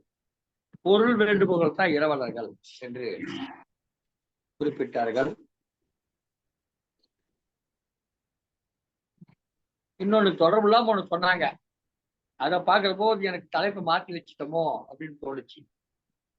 கோயில் சிலையையே எடுத்துக்கிட்டு போயிடுறாங்க. கோயில்ல சிலையை வந்து கோயிலுக்கு வெளியில உட்காந்து பிச்சை எடுக்க எடுத்துட்டு போறாங்க, கோயிலுக்கு உள்ள போறதா எடுத்துட்டு போறாங்க. எனவே நீங்க கோயில் சிலையை எடுத்துட்டு போற செயலை அவங்களெல்லாம் வந்து பிச்சைக்காரன் சொல்லக்கூடாது, வேணா கடத்தல்காரங்கன்னு சொல்ல வர்றாங்களா என்ன தெரியல. மகிழ்ச்சியம்மா, உங்களுடைய உரை, உங்களுடைய வாதங்கள் சிறப்பாக இருந்தது. உங்களுடைய வாதங்களுக்கு மறுப்பு சொல்வதற்காக தயாராக காத்திருக்கிறார். எல்லோரையும் அழைத்த உடனே வருவார்கள். இவர் அதற்கு முன்பாகவே வந்து தயாராக தன்னுடைய வாதங்களை வைப்பதற்காக இருக்கிறார். கவிஞர் திருமதி அனிதா குணசேகரன். திருமதி அனிதா குணசேகரன் நம்முடைய மதுரைக்கு அருகிலே இருக்கக்கூடிய திண்டுக்கல்லை சேர்ந்தவர். கூட்டுக்கு மட்டுமல்ல, நல்ல பேச்சுக்கும் திண்டுக்கல் சிறந்ததுதான் என்று இந்த பட்டிமன்றத்திலே கலந்து கொண்டு முதலாக நம்மோடு கலந்து கொண்டிருக்கிறார். வாருங்கள் அம்மா, வாருங்கள் திருமதி அனிதா குணசேகரன் அவர்களே. நன்றிங்கய்யா. தித்திக்கும் தெல்லமுதாய் தெல்லமுதின் மேலான முத்திக்கனியாய் முத்தமிழாய் விளங்கும் தமிழன்னையை வணங்குகின்றேன். இந்த நிகழ்ச்சிக்கு வாய்ப்பளித்த சிவகாமி சண்முகசுந்தரம் அம்மா அவர்களுக்கும், இந்த நிகழ்ச்சிக்கு, ஏன்னா இதுதான் என்னுடைய கன்னி முயற்சி, முதல் முயற்சி. ஐயா, உங்களோடு இணைவது எனக்கு முதல் முயற்சி கிடையாது. பட்டிமன்றத்தில் பேசுவதே இதுதான் முதல் முயற்சி, அதுவும் இணைய வழியில். எல்லாத்துக்குமே முதல் கன்னி முயற்சின்றதுனால அனைவருக்கும் என்னுடைய வணக்கத்தையும் நன்றியும் தெரிவித்துக் கொள்கின்றேன். நடுவர் ஐயா அவர்களுக்கும், குழுவில் உள்ள மற்றவர்களுக்கும், எதிரணியில் உள்ளவர்களுக்கும் மிக்க நன்றி, வணக்கம். சரி, இப்ப நேரடியா நம்ம வந்து வாய்ப்புக்கே வரேன். ஏன்னா என்னுடைய குழுல நான் தான் கடைசி வாய்ப்பாக என்னுடைய கருத்துக்களை எல்லாம் பதிவு செய்யணும். முதல்ல உங்க 2 பேத்துக்கும் ஒண்ணு சொல்றேன். முதல்ல குழுல பேசுறவங்க அம்மா என்ன சொன்னாங்க, இது என்ன தலைப்பு புரிஞ்சுக்காம சிவகாமி அம்மா பேசிட்டாங்க அப்படின்றாங்க. கல்யாணி அம்மாவும் இதே தான் சொல்றாங்க. தலைப்பு மிக நல்ல ஒரு தலைப்பு. ஏன்னா அந்த தலைப்பு வந்துட்டு கோவிலுக்கு உள்ளே இருப்பவரா, அருள் வேண்டி இருப்பவரா, இல்ல கோவிலுக்கு வெளியே பொருள் வேண்டி இருப்பவரா அப்படிங்கிறது மிகச்சரியான ஒரு தலைப்பு. அந்த தலைப்புல எல்லாம் எந்த விதமான ஐயமுமே கிடையாது. அதுவும் இல்லாம ஐயா ரொம்ப சிறப்பா சொன்னாங்க. அப்துல் கலாம் ஐயா அவர்களிடம் பணியாற்றிய அவருடைய மனைவி கல்யாணி அம்மா, நீங்க இன்னும் அறிவுபூர்வமா அதை வந்து அந்த தலைப்பு நீங்க பார்க்கணும் இல்லையா? ஏன்னா அந்த தலைப்பு வந்து மிகச்சிறப்பான தலைப்பு. முதல்ல ஒரு அம்மா சொன்னாங்க, வாழ்ந்து கெட்ட குடும்பம் அப்படின்னு சொல்லி ஒரு சொல் பிரவாகம் வந்து ஒண்ணு பயன்படுத்தினாங்க. வாழ்ந்து கெட்ட குடும்பம் கோயிலுக்கு போனா அப்பதானே அது பிச்சை எடுக்கிறதா அப்படின்னு கேட்டாங்க. ஏன் அது பிச்சை கிடையாதா? பிச்சை அப்படிங்கிறது இரவலர். ஏன்னா நான் இரவலர் அப்படிங்கிறதுக்கு என்ன பொருள் சொல்லி நம்ம அதுக்கு கொஞ்சம் நேரம் எடுக்குமே நினைச்சிட்டு இருந்தேன். என்னுடைய வேலையை எதிரணியில இருக்கக்கூடிய கல்யாணி அம்மா அவர்களே மிக சிறப்பா செஞ்சுட்டாங்க. ஏன்னா இரவலர் யார், புரவலர் யார் அப்படின்னு சங்க இலக்கியத்துல இருந்து எல்லாமே வந்து விளக்கங்கள் இருக்கு அப்படின்னு அவ்வளவு அழகா சொல்லிட்டாங்க. ஒரு இரவலர் இருக்காரு, அவர் பேர் வந்துட்டு பெருஞ்சித்திரனார் அவர் என்ன பண்றாரு, வெளிமான் அப்படின்னு ஒரு மன்னர்கிட்ட போறாரு. போயிட்டு வந்து பாடெல்லாம் சொல்லிட்டு வந்துட்டு, ஏன்னா அவர் ஒரு இரவலர், அந்த காலத்துல இரவலர் புரவலர் தான் சொல்லுவாங்க. இரவலர்ன்ற சொல் தான் பிச்சைக்காரனா ஆயிடுச்சுன்னு கல்யாணி அம்மாவே சொல்லிட்டாங்க. அதனால அதை வந்து நிரூபிக்க வேண்டிய அவசியமே கிடையாது. அப்ப நம்ம பெருஞ்சித்திரனார் புலவர் வந்து வெளிமான் அப்படின்னு ஒரு மன்னர் ஒரு புரவலர்கிட்ட போறாரு. அவர்கிட்ட போய் பாடெல்லாம் பாடிட்டு பொருளுக்காக நிற்கும் போது அவரு தன் தம்பியை பார்த்து புலவருக்கு வேண்டிய அந்த இரவலருக்கு வேண்டிய பொருட்களை எல்லாம் கொடுங்கன்னு சொன்னோன்னா அவரு உள்ள போயிட்டு ஏதோ ஒண்ணு கொண்டு கொடுக்குறாரு, கொடுக்கணுமேனு கொண்டு கொடுக்குறாரு. உடனே இவருக்கு பயங்கர இதாயிடுச்சு. என்ன நாம ஒரு புலவர், ஒரு மன்னன், ஒரு புரவலன் எல்லாம் நம்மளெல்லாம் எப்படி ஆதரிப்பான், இவனடா நம்மளை இப்படி பண்றான் அப்படின்னு சொல்லிட்டு இவர் என்ன பண்றாரு, கிடுகிடுன்னு வெளியில வந்துட்டார். வந்துட்டு நேரா குமணன் அப்படின்னு ஒரு வள்ளல் கேள்விப்பட்டிருப்பீங்க. குமணன்ற வள்ளல்கிட்ட வந்து போறாங்க. அங்க போய் தன் பாடல்களை பாடும்போது அவர் என்ன பண்றாரு, அப்படியே அவர் வரவேற்கும் போதே அந்த முகத்துல அந்த கண்ணுல அதனுடைய விருந்தோம்பல் பண்பானது தெரியுது. நம்ம நிறைய திருக்குறள்லாம் நம்ம பார்த்திருக்கோம், விருந்தோம்பல் பண்பு எப்படி இருக்குன்னு பார்த்திருப்போம். அது போல வந்துட்டு குமணன் வந்து வரவேற்கிறாரு. வரவேற்று அவருக்கு வேண்டிய எல்லா பரிசையும் கொடுத்துட்டு யானையோட கொடுக்குறாரு. அந்த யானையை பெருஞ்சித்திரனார் வீட்டுக்கு கொண்டு போல, நேரா அப்படியே எல்லாரும் பார்க்க மண்ணா மூட்டிட்டு போறாரு. அந்த வெளிமான்ற அந்த புரவலர், அவனை புரவலன்னு சொல்லக்கூடாது இல்லையா, அவர் ஒரு சிற்றரசன் மாதிரி அங்க போறார். அங்க போயிட்டு அவனுக்குன்னு ஒரு காவல் மரம் இருக்கும். ஒவ்வொரு சிற்றரசனுக்கும் ஒரு காவல் மரம் இருக்கும். அது வந்து ரொம்ப அதை வந்து சேதப்படுத்தினாவே அது மரண தண்டனை அப்படிங்கிற மாதிரிதான். சோ அந்த வந்துட்டு அந்த காவல் மரத்துல அந்த யானையை கட்டி விட்டுட்டு சொல்றார், இது வந்து நான் உனக்கு கொடுத்த பரிசா இருக்கட்டும் வச்சுக்கோ அப்படின்னு சொல்லிட்டு அவரு அவ்வளவு ஒரு பெருமிதத்தோட ஒரு பீடு நடையோட போறாரு. அப்ப அந்த சிற்றரசன் என்ன இரவலனா, பிச்சைக்காரனா? ஆமாம், இரவலன் தான், பிச்சைக்காரன் தான். தங்கிட்ட என்ன இல்லையோ அதை நம்ம கேட்டு பெறுவதில், யாசகம் பெறுவதில் தவறு ஏதும் இல்லை அப்படிங்கறதுதான் வந்துட்டு உண்மையான கருத்து. மாணிக்க வாசகர் நம்ம எல்லாருக்குமே தெரியும். ஏன்னா நம்ம வந்துட்டு அம்மா அவர்கள் சொன்னாங்க, அந்த வாழ்ந்து கெட்ட அந்த வார்த்தை என்னுடைய மனதுல வந்து ஓடிட்டே இருக்கு.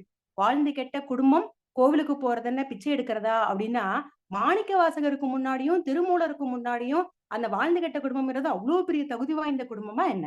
ஏன்னா மாணிக்க வாசகர் சொல்றார், ஒவ்வொரு பாடல்லையும் சொல்லும் போது, நான் நாயினும் கடையேன், பொல்லாவினையேன், புழுத்தலை புலையனேன், ஊற்றையேன், நாயேன், நாயடியேன், அடிநாயினன், ஞாயிற்கிடந்த அடியேற்கு அப்படின்னு வந்துட்டு நம்ம சிவபுராணத்திலே சொல்லியிருக்காங்க. திருச்சதகம், நீத்தல் விண்ணப்பம், திரு அம்மானை, திருப்பொற்சுன்னம், திருப்பொன்னூசல், திருச்சதாங்கம் அப்படின்னு எல்லா பாடல்களையுமே இந்த சொல்லதான் அவர் வந்து பயன்படுத்தியிருக்கிறார். ஏன் இதை சொல்றேன் அப்படின்னா, யாசகமாக இறைவனுடைய அருளை வேண்டி இவர்கள் எல்லாமே இருக்காங்க. மாணிக்க வாசகராகட்டும், இந்த திருமூலராகட்டும், அப்பராகட்டும், எல்லாருமே வந்துட்டு என்ன பண்றாங்க, இறைவனிடம் அருள் வேண்டி அந்த யாசகத்தை தான் அவங்க மேற்கொள்றாங்க. ஏன்னா பொருள் வேண்டும் போது யார் அந்த அளவுக்கு வந்து தன்னுடைய வந்து இழிநிலைக்கு கொண்டு போய் அவன் வந்து யாரு பொருள் கேட்பா? மிஞ்சி போன எனக்கு என்ன சொல்லுவாங்க, நீங்க தர்மம் போட்டீங்கன்னா நீங்க மகராசனா இருப்பீங்க, நீங்க சொர்க்கத்துக்கு போவீங்க அப்படின்னு சொல்றான். அந்த வார்த்தையை கேட்டு நம்ம மனசு சந்தோஷப்படுது. அப்பா, நாம இன்னைக்கு ஒரு 5 ரூபா போட்டா நாளைக்கு நம்ம பிள்ளை நல்லா இருக்கும், நம்ம இறந்ததுக்கு அப்புறம் சொர்க்கத்துக்கு போலாம் அப்படின்னு தான் அந்த பொருளை நம்ம போடுறோம். ஏன்னா அது அவனுடைய எண்ணம். கோவிலுக்கு வெளியில நின்னு பொருளை வேண்டி ஏந்தி நிக்கிறான் பாத்தீங்களா, ஒரு பிச்சைக்காரர், ஒரு இரவலர். அந்த இரவலருக்கு வேற என்ன எண்ணம் இருக்க முடியும்? நமக்கு அந்த நேரத்துக்கு சாப்பாடு, அவ்வளவுதான். அதனால அவன் அதை வேண்டி நிக்கிறான். அதுலயும் அவன் மேல தப்பு இல்ல. இதே பக்த பெருமக்கள் என்ன செய்யறாங்க அப்படின்னா, அருள் வேண்டி இறைவன்கிட்ட போறாங்க. அதனால யார்கிட்ட என்ன இல்லையோ அதை வேண்டி கேட்டுக்கொண்டு பெற்றுக்கொள்வதுக்கு பேர் தான் யாசகம். அது பேர் தான் இரவலர் தன்மையை தவிர இதுல வந்துட்டு ரொம்ப இழிவான ஒரு தன்மை அப்படிங்கறதெல்லாம் எதுவுமே இல்லை. நம்ம என்ன பொருளை கேட்கிறோம் அப்படிங்கறத பொறுத்து. ஏன்னா அம்மா ஆரம்பத்திலேயே சொன்னாங்க, கற்கை நன்றே, பிச்சை புகினும் கற்கை நன்றே. அப்ப அந்த கல்விங்கிறது அவ்வளவு ரொம்ப இழிவான ஒரு செயலா இல்ல. அப்ப நம்ம எந்த பொருளை யாரிடம் எப்படி கேட்கிறோமோ அந்த அளவுக்கு அதனுடைய பெருமை தான் அதிகமாகுமே தவிர, இதுல வந்துட்டு போய் கேட்கணும் அது வந்து ரொம்ப இழிவான செயல் அப்படிங்கறதுல வந்து எதுவுமே கிடையாது. நம்ம சைவ மார்க்கத்துல மட்டும் இல்லாம இறைவனிடம் கையேந்துங்கள், அவன் இல்லை என்று சொல்லுவதில்லை அப்படின்னு அழகா பாடி வச்சுட்டு போனாரே. ஏன் நம்ம வந்து பிச்சைக்காரர் மட்டும் தான் கையேந்துவாரா? இறைவனிடம் அருள் வேண்டி நம்ம கையேந்துறது இல்லையா? ரொம்ப வந்து அதிகப்படியான பக்தி பெருக்கத்துல ஒவ்வொரு கை வணக்கத்துக்கு ஒவ்வொருத்தருக்கும் ஒரு முறை இருக்கு இல்லைங்களா? குருவை கண்டால் இப்படி வணங்கணும், இறைவனிடம் தலைமையில் கை தூக்கி சரணாகதி அடையணும் அப்படின்லாம் வந்து சொல்றாங்க. தன்னுடைய என்ன சொல்றது, தன் தலை வந்து நிலத்தில் படும்படியாக நெடுஞ்சான் கிடையாக விழுந்து கும்பிடுங்கிறாங்க. கடைசி இறுதி நிலையா கைகளை ஏந்தி, எங்கிட்ட எதுவுமே இல்லை, நான் ஒண்ணுமே இல்லை அப்படிங்கிற பொருள்பட இறைவனிடம் வந்து அருளை வேண்டி நிற்கக்கூடிய அந்த இரவலர் நிலைக்கு நம்ம எப்ப வர்றோமோ அதுதான் பக்தியினுடைய கடைசி மார்க்கமா இருக்கும் அப்படிங்கிறது மறுக்க முடியாத உண்மை. இது யாராலும் மறுக்க முடியாது. ஏன்னா சைவ இலக்கியத்துல நாயன்மார்கள், ஆழ்வார்கள் காலம் தொட்டு இதுதான் இருக்கு. அடியார்க்கும் அடியேன், உன்னை யாரெல்லாம் வணங்குறாங்களோ அவங்கள விட நான் ரொம்ப அடியவன், அப்படிப்பட்ட எனக்கு நீ என்ன அருள் கொடு அப்படின்னு தான் அந்த காலத்துல இருந்து கேட்டுக்கிட்டே வராங்க. அதனாலதான் வணங்குகின்ற முறையை மெய்தான் அரும்பி விதிர் விதிர்த்து உன் விரையார் கழற்கு என் கைதான் தலை வைத்து கண்ணீர் ததும்பி விரும்பி உள்ளம் அப்படின்லாம் வந்துட்டு நம்ம சிவனூர்கள் பெற்றோர்கள் வந்து சொல்றாங்க. அதே போல அங்கையர்கண்ணி அம்மனை வழிபடும் போது வள்ளலார் என்ன சொல்றாரு? எனது உடலும் உயிரும் பொருளும் நின்னது அல்லவோ, என்னுடைய பொருளே எனக்கெல்லாம் கிடையாது, எல்லாமே எனக்கு நீதான் அப்படின்னு சொல்லிட்டு வள்ளலார் சொல்றாரு. வள்ளலாரை விடவா, மாணிக்க வாசகரை விடவா இந்த வாழ்ந்து கெட்ட குடும்பம் எல்லாம் வந்துட்டு கோவிலுக்கு போறதுங்கிறது ரொம்ப இழிவான செயலா நீங்க எல்லாம் நினைக்கிறீங்க? அதனால அந்த காலம் தொட்டு இந்த காலம் வரை பெருமாள் கோயிலுக்கு போனோம்னா அங்க ஆழ்வார் பாசுரம் தெரியும். இச்சுவை தவிர யான் போய் இந்திர லோகமாலும் அச்சுவை பெரினும் வேண்டின் அரங்கமா நகரானே. அப்ப இந்த பிறவி இல்லாம மறுபிறவிக்கு எனக்கு எதுவுமே வேணாம், இந்திரன் பதவி வேணாம், எனக்கு என்ன வேணும், உன்னுடைய அருள் மட்டும்தான் வேணும் அப்படின்னு திரும்ப திரும்ப யாசகமாக தான் அக்காலம் முதல் இக்காலம் தொட்டு எல்லாம் கேட்கிறாங்க. நம்ம அம்மா சொன்னாங்க, கோவிலுக்கு போய் வந்து காசு கேட்கறாங்களே, எல்லாத்துக்கும் வந்து சாமி வந்து காசை கொடுத்துருவாரா அப்படிலாம் வந்து கேட்கறாங்க. அந்த மாதிரிலாம் நம்பிக்கை இல்லாம பேசக்கூடாது அம்மா. ரொம்ப ஆன்மீகத்துல கொஞ்சமாவது நம்ம திளைத்து இருக்கணும், பக்தி மனம் உள்ள இருக்கணும். அதனால இந்த மாதிரிலாம் நாத்திகம் பேசக்கூடாது. கோவில்கிட்ட போய் நமக்கு எனக்கு இப்பயே வந்து எனக்கு ஒரு கோடி கொடுங்க, 2 கோடி கொடுங்கன்னா கடவுள் கொடுத்துருவாரா? கொடுக்க மாட்டார். அதே போலதான் அருளும். ஏன்னா கடவுள்கிட்ட போய் நின்று அருள் கொடுங்க அப்படின்னு கேட்டா உடனே எல்லாம் அவர் கொடுக்க மாட்டார்.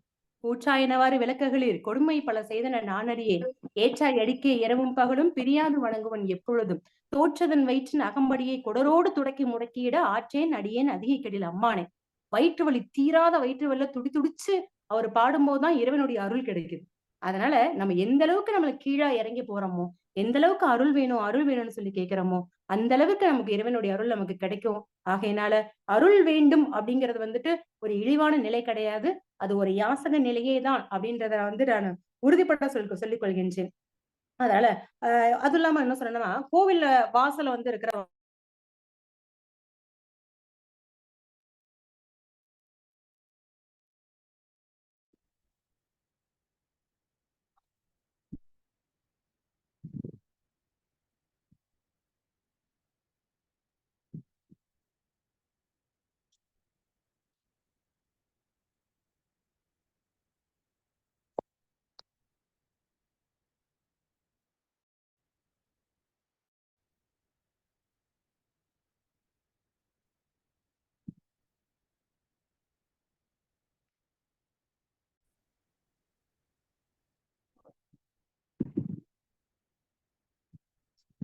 ஒரு அமைதி புயலாக அனிதா குணசேகர் வந்து பேசினார். அமைதியாக பேசினார், ஆனால் புயலாக அவருடைய கருத்துக்கள் இருந்தது. அதனால் தானவோ என்னவோ புயல் என்பது அதுவாக ஓய்ந்தால் தான் வந்து நாம் சொன்னால் ஓயாது, ஓயாமல் வீசியது, தொடர்ந்து வீசியது. பெருஞ்சித்தனாரை பற்றி குவணனை பற்றி எல்லாம் எடுத்துக் கூறினார். புலவர் சென்று மன்னனிடம் கேட்கிறார், அவன் தரவில்லை, வேறொரு மன்னன் தருகிறான். அதை கொண்டு வந்து இந்த சிற்றரசனிடம் அவனுடைய காவல் மரத்திலே தனது யானையை கட்டி வைத்திருக்கிறார். இப்போது இவன் அவனுக்கு புறவலனாகி விடுகிறார். அந்த புறவலன் இப்போது இவனிடம் பெருஞ்சித்தனாரிடம் இரவலனாகி விட்டார் என்றெல்லாம் நல்ல கருத்துக்களை சொன்னார். அதில் குறிப்பாக தேவாரம் திருவாசகத்தை எல்லாம் எடுத்து சொல்லி நாயேன் அடியேன் என்றெல்லாம் சொல்லுகிறார்கள். அவர்கள் எல்லாம் இறைவனிடம் சென்று இறந்துதானே இருக்கிறார்கள், அருளை இறந்துதானே இருக்கிறார்கள் என்று கூறினார்.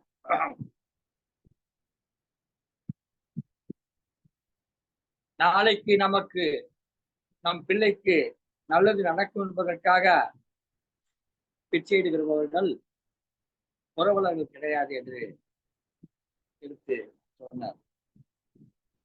இறத்தல் இழிவன்று ஒன்று என்று ஒரு சொற்றொடரை பயன்படுத்தினார். இறத்தல் என்பது இழிவாகாது, அது இழிவுதான். இறத்தல் என்பது இழிவுதான்.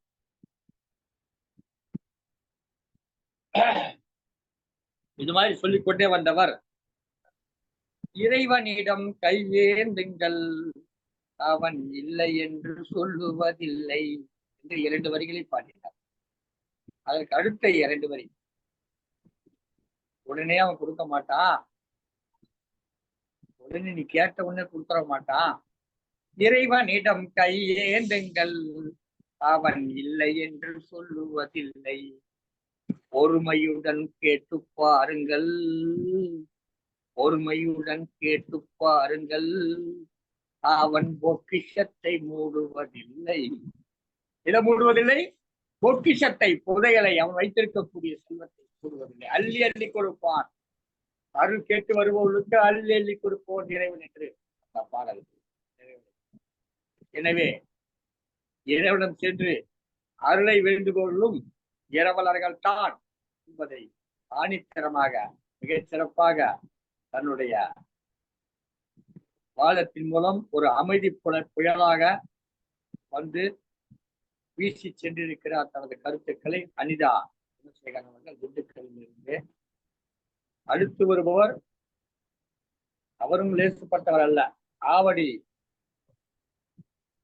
பீரங்கி தொழிற்சாலைக்கு அருகிலிருந்து வருகிறார் திருமதி பூசி இந்திராணி அவர்கள். தீர்மிகு ஆசிரியர் விருது பெற்றவர், சிறந்த கவிஞர், தொடர்ந்து நம்முடைய பட்டிமன்றங்களிலே பேசி வருபவர். அது மட்டுமல்லாமல் தமிழறிவு வானொலியினுடைய பாடுவோர் பாடலாம் நிகழ்ச்சியில கலந்து கொண்டு மிக அற்புதமான பாடல்களை நமக்கு வழங்கி கொண்டிருப்பவர் திருமதி பூசி இந்திராணி அவர்களே. வருக, உங்கள் கருத்துக்களை எடுத்து தருக. வெளியே இருக்கிறவன் தான் உள்ள போனவன் கிடையாது. உள்ள போனது வெளியே இருக்கிறவன் தான் பிச்சைக்காரன், இரவலர் என்று பேசவர்கள். வாருங்கள். தாய் தமிழுக்கும் தாய் தமிழ் உறவுகளாக இங்கு குழுமி இருக்கும் ஆன்றோர் சான்றோர் பெருமக்களுக்கும் எனது பணிவான வணக்கங்கள். இன்றைய பட்டிமன்ற தலைப்பான பிச்சைக்காரன் யார்? அருள் வேண்டிய ஆலயத்தில் உள்ளே கையேந்து போவனா அல்லது பொருள் வேண்டிய ஆலயத்தின் வெளியே கையேந்து போவனா? நல்ல அருமையான தலைப்பை வழங்கி தலைப்பில் பேச எனக்கு வாய்ப்பளித்த சங்கத்தமிழ் இலக்கிய பூங்காவின் ஒருங்கிணைப்பாளர், இப்பட்டிமன்ற நடுவராகவும் பொறுப்பில் உள்ள நீலகண்ட தமிழன் அப்பா அவர்களுக்கும் மற்றும் இந்நிகழ்ச்சியை ஒருங்கிணைத்து வழங்கி கொண்டிருக்கும் திருக்குறள் தொண்டர் சிவகாமி சண்முகசுந்தரம் அவர்களுக்கும் எனது அணியின் தோழமைகளுக்கும் எதிரணியின் உறவுகளுக்கும் வணக்கத்தை தெரிவித்துக் கொள்கிறேன். பொருள் வேண்டி ஆலயத்தின் வெளியே கையேந்து போவனே பிச்சைக்காரன் என்று வாதிட வந்துள்ளேன். திருக்குறளில் நமது வள்ளுவன் கூட 751வது திருக்குறளில் அதிகாரம் 76 நமது வள்ளுவர் பொருளற்றவரை பொருளாக செய்யும் பொருள் அல்லது இல்லை பொருள். ஒரு பொருளாக மதிப்பதற்கு தகுதி இல்லாதவனையும் பிறர் மதிக்கும்படி செய்யக்கூடியது செல்வம் என்று கூறியுள்ளார். அதே அதிகாரத்தில் 752வது திருக்குறளிலும் இல்லாரை எல்லோருக்கும் எள்ளுவர், செல்வரை எல்லோருக்கும் செய்வர் சிறப்பு என்றும் கூறியுள்ளார். இக்குறளும் இதற்கு பொருந்தும். செல்வம் இருந்தால் அனைவரும் அவர்களுக்கு சிறப்பு செய்வர், இல்லாரை எல்லோரும் எள்ளுவர், எல்லோரும் இகழ்ச்சி செய்வர் என்பதே இதன் பொருள். ஆம், நம் ஐயனும் வள்ளுவன் அன்றே கணித்து சொல்லி இருக்கிறார். ஊழலை பற்றி இன்றளவும் மாற்றமில்லை என்பது வேதனைக்குரிய விஷயம். அதிகம் படித்திருந்தாலும் படிப்புக்கேற்ற துறைகளில் வேலை செய்கிறார்களா என்றால் பெரும்பாலானோர் கிடைத்த வேலையை மட்டுமே செய்கிறார்கள். ஏனென்றால் எந்த வேலைக்கு சென்றாலும் நாகரிகமாக பிச்சை கேட்கின்றனர். இவ்வளவு பணம் கட்டினால் இந்த வேலைக்கு நீ தகுதியுடையவன், இல்லை என்றால் வேலை இல்லை. அப்ப அவர் படித்த படிப்பு என்னவாயிற்று? ஒன்றுமே இல்லை என்றாயிற்று. வேலைக்கு மட்டுமே இது பொருந்துமா என்றால் இல்லை. படிக்கும் போதே மாணவர்களின் கனவுகளை சிதைத்து விடுகிறது. வெளியே நின்று கொண்டு நாகரிகமாக திருடிக் கொண்டிருக்கும் கொள்ளை கூட்டத்து எத்தனையோ உயிர்கள், கொள்ளை கூட்டத்திற்காக எத்தனையோ உயிர்கள் பலியாயின இன்று வரை. முன்பெல்லாம் மருத்துவத்துறைக்கு தகுதியுடையவர்கள் 12ஆம் வகுப்பு மதிப்பெண்ணை அடிப்படையாக வைத்து அந்த பாடத்தில் எந்த பாடத்தில் படித்தால் மருத்துவ படிப்பு கிடைக்கும் என்ற அந்த பாடத்தில் மதிப்பெண்களையும் ஒட்டுமொத்த மதிப்பெண்களையும் கண்டே மருத்துவத்துறைக்கு தேர்வானார்கள். ஆனால் இன்று அப்படியா? மருத்துவத்துறையில் 12ஆம் வகுப்பு மதிப்பெண்ணோடு நீட் தேர்வு என்று ஒன்று வந்துள்ளது. அதில் தேர்வில் பயிற்சி பெற்று அதில் மதிப்பெண் இல்லாமல் நிறைய மாணவர்கள் தன் உயிரை மாய்த்து கொண்டிருக்கின்றனர். அப்படி மாய்த்து கொண்டதை நாம் நிறைய பார்த்திருக்கிறோம், தொலைக்காட்சிகளிலும் புலனங்களிலும். அதிக மதிப்பெண் எடுத்தும் இந்த தேர்வில் மதிப்பெண் எடுக்க முடியாமல் நிறைய மாணவர்கள் ஏன் தற்கொலை செய்து கொள்கிறார்கள்? அவர்களிடம் பணம் இல்லை. பணம் இருந்தால் எங்கோ ஒரு இடத்தில் மருத்துவம் படித்துக் கொண்டுதான் இருப்பார்கள். இப்படியான முடிவு எடுப்பதற்கு காரணம் வெளியில் நின்று பிச்சை கேட்பவர்களே. அரசு பணியோ மற்ற பணியோ, பணியில் சேரும் போது அனைவருமே உறுதிமொழி எடுத்துக் கொண்டுதான் பணியில் சேர்கிறார்கள். லஞ்சம் வாங்க மாட்டோம், லஞ்சம் கொடுக்கவும் மாட்டோம் என்று. செய்கிறார்களா? இல்லை. அனைவரையும் குறை கூறிவிடவும் முடியாது. எத்தனையோ நேர்மையாகவும் கடமை செய்கிறவர்களும் எத்தனையோ பேர் இருக்கிறார்கள். ஆனாலும் நேர்மையாக பணியாற்றும் ஊழியர் எண்ணிக்கை குறைந்து விட்டது. காரணம், அவர் நேர்மையாக இருப்பதால் இது போன்ற பெருச்சாலிகள் பொறியில் மாட்டிக்கொள்ளும் என்பதால் பிச்சை கேட்பவர்கள் நாங்கள் முதலீடு செய்த பணத்தை திரும்ப பெற வேண்டாமா என்று நாகரிகமாகவும் கேட்டுக்கொண்டுதான் இருக்கிறார்கள் என்று நியாயப்படுத்துகிறார்கள் அவர்கள் செய்யும் தவறுகளை. முன்பெல்லாம் சட்டத்தை மீறிய காரியங்களுக்காக மட்டுமே அதிகாரிகளும் ஊழியர்களும் லஞ்சம் கேட்டார்கள். இன்று சட்டப்படியான நியாயப்படியான கோரிக்கைகளுக்கு கூட லஞ்சம் கேட்கிறார்கள். நாம் கொடுக்கப்படும் மனுக்கள் கசங்கிய காகிதமாக குப்பை மேட்டிற்கு செல்கின்றன. கொடுக்கப்படும் கரன்சி நோட்டுகள் பத்திரமாக அடுக்கி வைக்கப்பட்டு இருக்கின்றன. இப்படியாகத்தான் நடந்து கொண்டு இருக்கிறது இன்றைய சூழலில். நான் இன்றைய சூழலுக்கேற்ற ஒரு சில கவிதை வரிகளை எழுதியுள்ளேன். அதை இங்கே உங்கள் முன் கூற விரும்புகிறேன். 2 பேர் வாகனத்தில் 3 பேர் போகலாம். அளவின்றி பேருந்தில் தொங்க வைத்து ஓட்டலாம். சாலைகளின் ஓரத்தில் சிறுநீரும் கழிக்கலாம். வாகனத்தில் சீறி பாய்ந்து விபத்தும் ஏற்படுத்தலாம். இடது வலது இல்லாமல் வண்டிதனை ஓட்டலாம். வரதட்சணை கொடுத்து பெண்ணை விற்கலாம். விவசாய நிலத்தில் மாடு மாளிகை கட்டலாம். தொழிற்சாலை கழிவு நீரை குடிநீரில் கலக்கலாம். பள்ளி சேர்க்கைக்கு ஊர் ஊரா போகலாம். பல 100 நோட்டுகளை காணிக்கை செலுத்தலாம். கண்டபடி கட்சிகள் தாவலாம், துவக்கலாம். வெள்ளையாய் போட்டுக்கிட்டு கொள்ளையாய் அடிக்கலாம். பெண்ணியம் பேசலாம், கண்ணியம் மறுக்கலாம். புகைத்தல் கேடு என்பான், புகையிலை விற்பான். அடிபட்டு எழுந்தாலும் கண்டுகொள்ளாமல் போகலாம். ஊழல் செய்தாலும் தைரியமாக நடக்கலாம். உன்னிடம் பணம் இருந்தால் இந்த வேதனைகள் கூட உன் சாதனைகளாக மாற்றிவிடும் இந்த உலகம். ஆக பணம்தான். வெளியில் நின்று பிச்சை கேட்டு பணம் பறிப்பவர்கள் இருந்தால் இப்படி வேதனைகள் கூட சாதனைகளாக மாறிவிடும். அந்த சிவகாமி அம்மா சொன்னாங்க, வெளியில இருக்கிறவங்க இயலாமையினால பிச்சை கேட்கிறாங்க, அவங்க கிட்ட இல்லாததுனால கேட்கிறாங்கன்னு சொல்றாங்க சிவகாமி அம்மா. வெளியில இருக்கிறவன் இல்லாதவன் கேட்டா பரவாயில்ல, இருக்கிறவன் தான் அதிகமா கேட்கிறான் சிவகாமி அம்மா. நாளைக்கு உங்க பெண் குழந்தை வளர்ந்த பிறகு திருமணம் செய்வீங்க இல்லையா, அப்ப தெரியும் பொண்ணு நல்லா படிச்சிருக்கா, நல்ல குணமா இருக்கா, நல்ல வேலைக்கு போதான்னு மட்டும் பார்க்க மாட்டாங்க. நீங்க என்ன நகை போடுவீங்க, என்ன பணம் தருவீங்க, என்ன வண்டி வாகனம் வாங்கி தருவீங்க நல்லா கேட்பாங்க. அப்பதான் தெரியும் வெளியில இருக்கிறவங்க எப்படியாப்பட்ட திருடர்கள் என்று.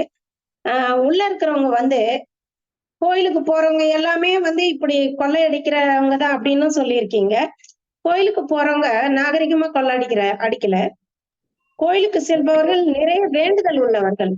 ஏன் கோயிலுக்கு செல்பவர்கள் இப்போ பணம் எந்த கடவுளும் நீங்க பணம் போடுங்க அபிஷேகம் பண்ணுங்கன்னு கடவுள் கேட்கல, நாமளாதான் செய்யறோம் இல்லைங்களா? என் அணியில இருந்து வந்த சகோதரி கூறுவது போல மன வருத்தம் உள்ளவர்கள், குழந்தை பேர் இல்லாதவர்கள், மன உளைச்சலுக்கு ஆளானவர்கள், திருமணம் ஆகாதவர்கள், மனநோய், அதாவது மனநோயே இருக்குது, உடல் நோயே இருக்குது. அவங்கெல்லாம் அந்த நோய்க்காக அதை நீக்க வேண்டும் என்று கடவுள்களிடம் முறையிட அவங்களுக்கு பிடித்தமான கோயிலுக்கு சென்று கடவுளிடம் முறையிடுகிறார்கள். எனக்கு இந்த வாய்ப்பளித்த 2 பக்கத்தினுடைய வாதங்களையும் 2 அணியிலும் வைத்திருக்கிறார்கள். இப்போது அணித்தலைவர்கள் தங்களுடைய கருத்துக்களை பேச வருகிறார்கள். தங்கள் பக்கத்து நியாயங்களை எல்லாம் தொகுத்து வழங்குவதற்காக வருகிறார்கள். அதற்காக அவர்களுக்கு ஒரு சில மணித்துளிகள் வழங்கப்படுகிறது.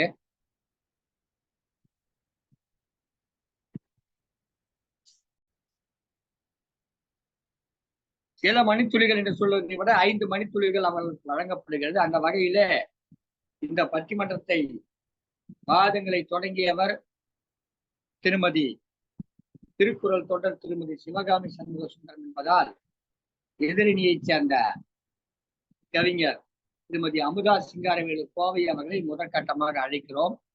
அவர்கள் வாதங்களுக்கு பிறகு அடுத்த அணியைச் சேர்ந்த வாதங்கள் நிகழ்ப்பார்கள். வாருங்கள் அம்மா, வாருங்கள் திருமதி சிவகாமா, வாருங்கள் திருமதி அமுதா சிங்காரவேலு அவர்களே, வாருங்கள். உங்களுடைய அணியின் வாதங்களை விட்டு. வணக்கம் ஐயா, மீண்டும் ஒரு வாய்ப்புக்கு நன்றி. திரும்பவுமே நான் அந்த வாதத்தை வலியுறுத்துறேங்க ஐயா. இவர்கள் தலைப்பை புரிந்து கொள்ளவில்லை என்பது என்னுடைய ஆணித்தரமான வாதம். பிச்சைக்காரங்கன்னு யாருக்கு பேர் வச்சிருக்காங்கன்னு இவங்க புரிஞ்சுக்கிறாங்களா இல்லைங்களே எனக்கு தெரியலங்கய்யா. எதுவுமே இல்லாம பிச்சை எடுக்கிறவங்க பேர் தாங்க பிச்சைக்காரங்க. நீங்க உள்ள போய் கேட்கறவங்களுக்கு அருளாளர் அருள் கேட்கறாங்கன்னு வச்சுக்கோங்க, பொருள் கேட்கறாங்கன்னு வச்சுக்கோங்க, எவ்வளவோ பேரை வச்சுக்கோங்க. ஆனா பொருளே எதுவுமே இல்லாம கையாளாக தரத்துல இருக்கிறவங்க தான் பிச்சைக்காரங்கன்னு நான் முதல்ல அந்த தரப்பை ஆணித்தரமா சொல்லிட்டு சொல்றேன். திரு சதீஷ்குமார் அவர்கள் பேசுறத பார்த்தாங்கன்னா கொஞ்சம் ஜெர்க்காகுது. நமக்கு என்ன கோயிலுக்கு போறதே அப்ப பாவமா அப்படிங்கிற அளவுக்கு ஐயா அவங்க பாதித்து வச்சாங்க. அது என்னமோ பெரிய பாவமான செயல் போலவே தோணுச்சு அவருக்கு சொல்றத பார்த்தா. எனக்கெல்லாம் கோயிலுக்கு போனாலே அநியாயமா கேட்கறதுக்காக போறாங்க அப்படிங்கிறது. உங்க அணியில பேசுறவங்க லஞ்சம்ங்கிறது ஒரு பிச்சை தான், அதை வாங்குறாங்கன்னு சொல்றாங்க. லஞ்சம் வாங்குறவங்க யாரும் வெளியில இருக்க பிச்சைக்காரங்க கிடையாது, உள்ள போற பிச்சைக்காரங்க.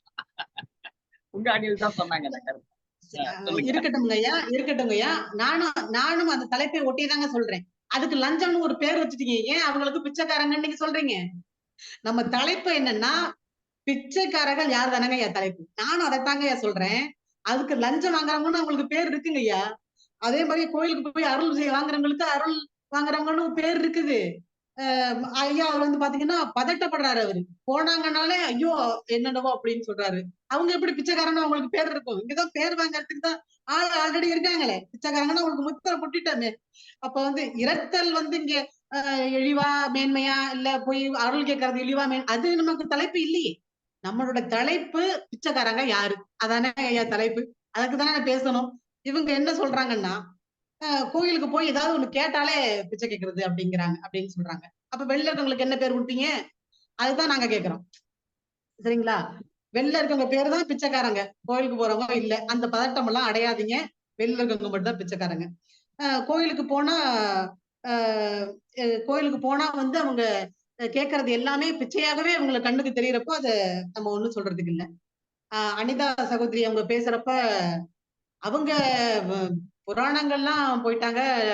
பாத்தீங்கன்னா இன்னும் அவங்க பதட்டமானாங்களா இல்ல தெளிவா புரிய வைக்கிறதுக்கு நிறைய முயற்சி எல்லாம் பண்ணாங்க. ஆனா அது இங்க தலைப்பு இல்லைங்கம்மா. அது இன்னும் நான் சொல்ல விரும்புறேன். அதெல்லாம் இங்க தலைப்பு கிடையாது. பெரிய புராணமோ நம்ம மீதி உள்ள ஆழ்வார் நாயன்மார்களை கொண்டு வர்றதோ இங்க தலைப்பு கிடையாது. அவங்க எல்லாம் சொல்லியிருக்காங்க, ஆழ்வார்கள்லாம் சொல்லியிருக்காங்க, அடியாருக்கு அடியே நாய்க்கு கீழ் நான்லாம் உள்ளது, அதெல்லாம் சொல்லி. அது அவங்களோட பணிவம்மா. அது உங்க பணிவு. அது அவங்க பணிவா சொல்றாங்க. அது ஆண்டவன்ட்ட அவங்க பிச்சை கேட்டாங்கல்ல, அது அவங்களோட தன்மை, அவங்களுடைய மனசு இறங்கிய தன்மை. அவ்வளவு கீழா அவங்க நினைச்சுக்கிறாங்க. அது பக்தி பெருக்குல சொன்னதுமா. அது அவங்க அதுக்கு நீங்க பிச்சைக்காரங்கன்னு பேரெல்லாம் கொடுக்காதீங்க. அது அப்படி கிடையாதுங்கம்மா. அருள் கேட்கறது கண்டிப்பா ஒரு பிச்சைக்காரங்க தரமா இருக்காது. அதனால அதுக்கு நீங்க பேர் சூட்டாதீங்க. அது பிச்சை கிடையாது. நான் சொன்ன ஒற்றை வார்த்தையை பிடிச்சுக்கிட்டு நீங்க ரொம்ப நேரம் பேசிட்டு இருந்தீங்க.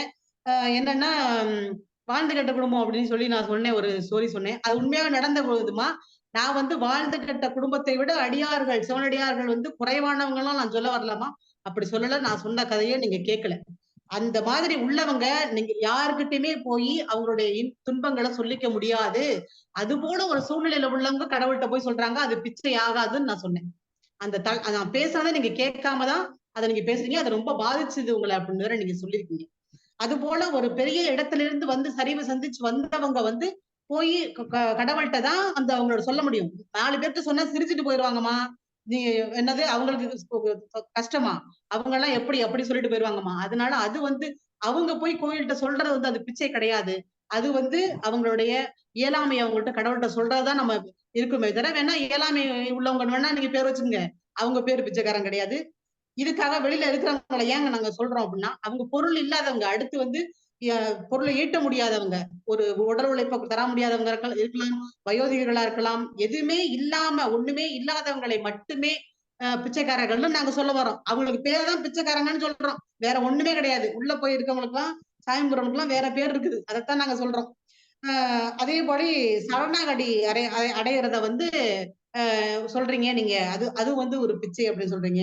அதுக்கு பேரு சரணாகதி அடைவது, கடவுளை போய் தொழுறதுன்னு அதுக்கு நிறைய பேர்கள்லாம் இருக்குது. இழிவு அப்படின்னு சொல்றது வந்து நாங்க ஓகே, நேரம் முடிந்த காரணத்தால் வெளியில இருக்கிறவங்க பேர் மட்டும்தான் பிச்சைக்காரங்கன்னு சொல்லி நான் இந்த வாய்ப்புக்கு நன்றி கூறி அமைகிறேன். நன்றி, வணக்கம். வெளியில் இருப்பவர்கள் தான் பிச்சை எடுக்கிறவர்கள் தான் கைகளிலே தட்டை ஏந்தி அல்லது கைகளை ஏந்தி இறந்து உண்டு வாழ்பவர்கள் தான் பிச்சைக்காரர்கள். தெளிவா சொல்லுங்க. சிவகாமி அம்மா பின்னாடி வரப்போறாங்க, என்ன சொல்ல போறாங்க, என்ன பேசுறது தெரியாம தான் வராங்க அவங்க, பாவம். ஆனா அவங்க வந்து பேசி ஆகணும்ல, வேற வழி இல்ல. என்ன பேச போறாங்கன்னு தெரியல. அதுல வேற 5 நிமிடம் வேற நேரம் கேட்டுருக்காங்க. பிச்சைக்காரன் யாருக்குமா பேர் வச்சிருக்கோம்? வெளியில இருக்கவங்களுக்கு தானே. அப்ப அவங்க தானே பிச்சைக்காரங்க. இது கூட தெரியாம இல்ல நாங்க தான் பிச்சைக்காரங்க வந்து உள்ள சொல்றீங்களே, என்ன மாதிரி நியாயம் ஆபீசர்? ஏதோ ஒரு கலெக்டர் உத்தியோகம் மாதிரி நான் தான் கலெக்டர் சொல்ற மாதிரி, நான் தான் முதல் மந்திரி சொல்ற மாதிரி சொல்லிட்டு இருக்கீங்களா? எங்களுக்கு ஏற்கனவே பேர் வச்சிருக்காங்கம்மா, நாங்க தான்மா அப்படின்னு. நியாயம்தான். ஒரு காவல் நிலையத்துக்குள்ள போறோம், ஒரு ஆய்வாளர் இருக்காரு, துணை ஆய்வாளர், இணை ஆய்வாளர், அப்புறம் காவலரு, தலைமை காவலரு, எழுத்தவர்கள்லாம் உட்கார்ந்து இருக்காங்க. எல்லாம் சீருடையில இருக்காங்க. ஒரு 4 பேர் நிக்கிறாங்க, ஏதோ குற்றம் வழக்கு பதிவு பண்ண வந்தவங்க. அங்க போய் நின்றுகிட்டு யார் போலீஸ்காரன் கேட்டா எல்லாரும் சிரிப்பாங்களா மாட்டாங்களா? சிரிப்பாங்க தானே. என்ன அதை யூனிஃபார்ம் போட்டுட்டு இருக்கான், சீருடை அணிஞ்சிட்டு இருக்கான், அவன் தான் ஏன் போலீஸ்காரன், இது தெரியாதா உனக்கு அப்படின்னு கேட்பான். அந்த மாதிரி வெளியில இருந்துகிட்டு இறந்துண்டு வாழ்கிற நாங்கள் தான் எங்க அடிதான் பிச்சைக்காரர்கள் சொல்லி பேசியிருக்காங்க. இப்ப இதெல்லாம் மறுத்து பேசுவதற்காக திருமதி சிவகாமி சண்முக சுந்தரம் வர்றாங்க. தன்னுடைய வாதத்தை என்ன வைக்க போறாங்கன்னு தெரியல.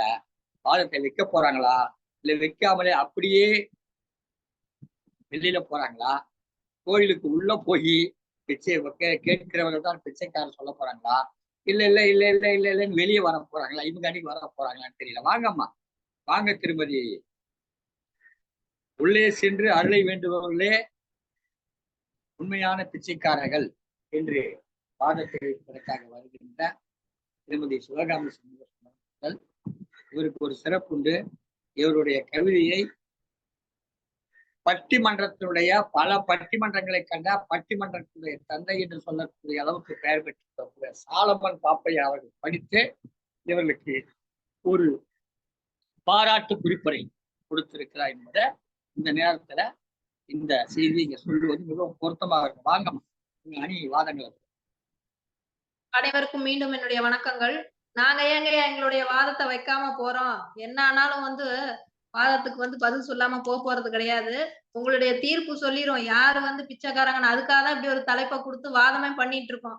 அப்படி இருக்கும்போது இது தெரியாதா, இதுக்கு எதுக்கு ஒரு பட்டிமன்றம்னு கேட்கறதுக்கு நீங்க எதிரணியில வந்து உட்கார தேவையில்லை. அதே மாதிரி பாத்தீங்கன்னா எங்களுடைய அணியில யாசகர் யாரு, இரவலர் யாரு, பிச்சைக்காரங்க யாரு அப்படின்னு சொல்லி ஒரு தமிழாசிரியர் தெளிவா வந்து பாடம் எடுத்துட்டு போயிட்டாங்க. அதுக்கப்புறமும் இன்னும் எதிரணியினருக்கு வந்து அது புரியல அப்படின்னா அது வந்து ரொம்ப கஷ்டம். அதத்தான் நாங்க வந்து சொல்ல வரோம். அதே மாதிரி அவங்க சொன்னாங்க, அதாவது ஆலயத்துக்கு வர்றவங்க வந்து போறாங்களாமா, உள்ள போயிட்டு பொருளை வாங்கிட்டு வந்து வெளியில இருக்கவங்களுக்கு குடுக்குறாங்களாம். அது ஆலயமா இல்ல வங்கியான்னு தெரியல. இவங்கெல்லாம் எப்படி பிச்சைக்காரங்கன்னு போர்டு போட்டு உட்காந்துருக்காங்க. அந்த மாதிரி அவங்க வர்ற போது பேரை கூட போட்டுக்காம தமிழாசிரியர்னே போட்டு வந்திருக்காங்க. வந்து தெளிவா எடுத்து வச்சுட்டு போயிருக்காங்க. சிறப்புதான், சிறப்புதான். சொல்லுங்க. அது மாதிரி இவங்க சொல்ற மாதிரி அது ஆலயமா இல்ல வங்கியான்னு தெரியலங்க ஐயா. வருவாங்களாம், ஆலயத்துக்கு போவாங்களாம், பொருளை நிரப்பிட்டு வந்து வெளியில இருக்கவங்களுக்கு கொடுப்பாங்களாம். அதைத்தான் நாங்க சொல்றோம். உள்ள போயிட்டு இவங்க கேக்குறாங்க, வெளியில வர்றவங்களுக்கு கொடுத்தாலாவது பரவாயில்ல, அந்த பிச்சைக்காரர்களுக்கு பணம் போடுவதற்குள்ள அவங்களுக்கு மனம் இல்லை. இவங்க ஏதோ உள்ள போயிட்டு பெரிய இது மாதிரி கேட்டுட்டு வராங்க. அது வெளியில யாருக்கும் தெரியாத அப்படின்றனால இவங்களுக்கு தெரியல யாசகர்கள் யாரு அப்படின்னு. பேர் தான் மாறுதே தவிர ஒரே செயல் தான். அவங்க வந்து கடவுள்கிட்ட போய் கேக்குறாங்க. அதாவது இல்லாத நிலையில வந்து வாயை திறந்து கேட்டுட்டா அது கூட பரவாயில்ல. ஆனா எல்லாம் இருந்தும் இன்னும் மேற்கொண்டு வேணும் வேணும்னு கேக்குறாங்க பாத்தீங்களா, யாசிக்கிறாங்கல்ல, அது கடவுள்கிட்ட போய். அதைத்தான் நாங்க வந்து தப்புன்னு சொல்றோம். அவங்கதான் வந்து பிச்சைக்காரர்கள் நாங்க சொல்றோம். பிச்சைக்காரர்கள் வந்து வெளியில இருக்கவங்க வந்து பிச்சைக்காரர்கள் கிடையாது. அவங்க கூட வந்து பிச்சை எடுத்து அதுலயும் வந்து அவங்க வந்து வங்கி கணக்கு அவங்களுக்கு இருக்கு. அவங்களுக்கு வந்து வருமான வரி கட்ட தேவையில்ல. அவங்களுக்கு வருமானம் வந்து கணக்குலயே கிடையாது. அவ்வளவு வருமானம் அவங்களுக்கு வருது. அவங்களுக்குன்னு ஒரு சங்கம் இருக்குது, அமைப்பு இருக்கு, எல்லாமே இருக்கு. அவங்களுக்கு வந்து எந்த ஒரு குறையும் இல்ல.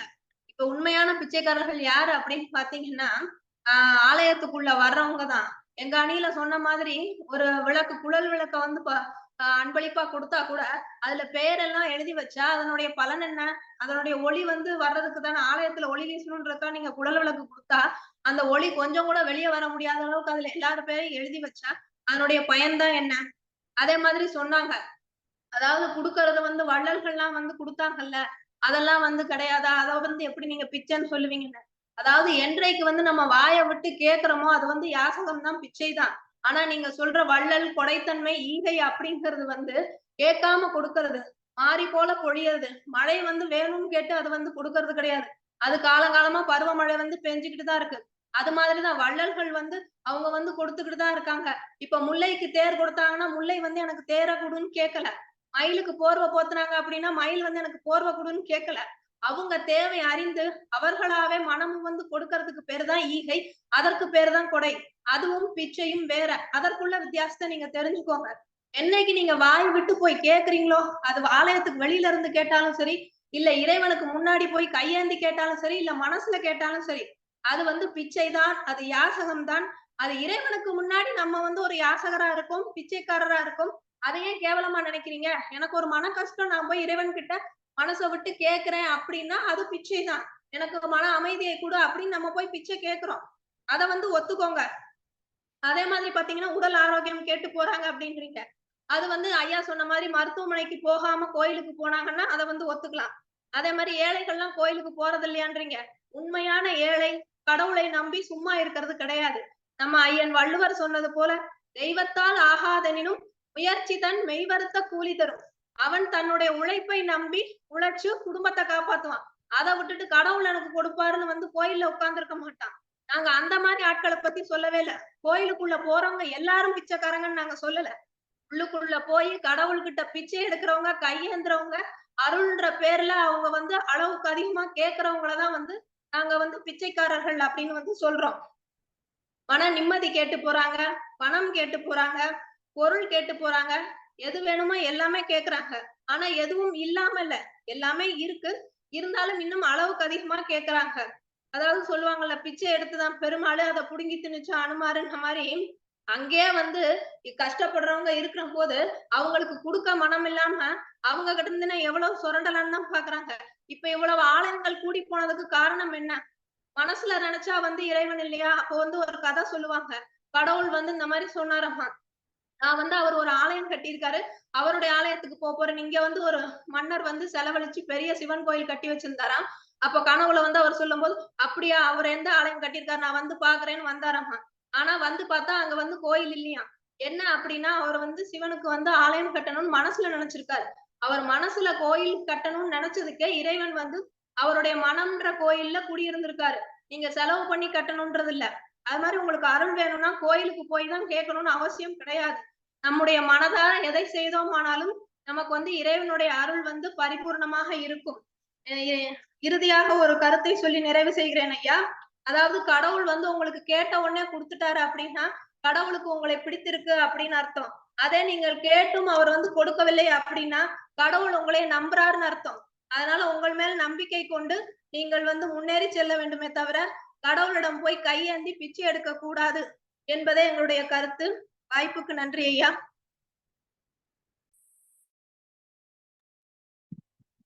பொருந்து தள்ளிவிட்டு போயிருக்கிறார்கள். இறைவனிடம் அருள் என்கிற பெயரிலே கேட்கிறார்களே, அவர்கள் தான் உண்மையான பிச்சைக்காரர்கள். தன்னுடைய அணியுடைய வாதத்தை வைத்துவிட்டு சென்றிருக்கிறார் திருமதி சிவகாமி. இரண்டு பக்கமும் மூன்று பேர் நின்று மிகச் சிறப்பாக தங்களுடைய வாதங்களை எடுத்து வைத்திருக்கிறார். இவருடைய வாதங்களை பார்க்கிற பொழுது எனக்கே கொஞ்சம் அச்சமாக இருக்கிறது.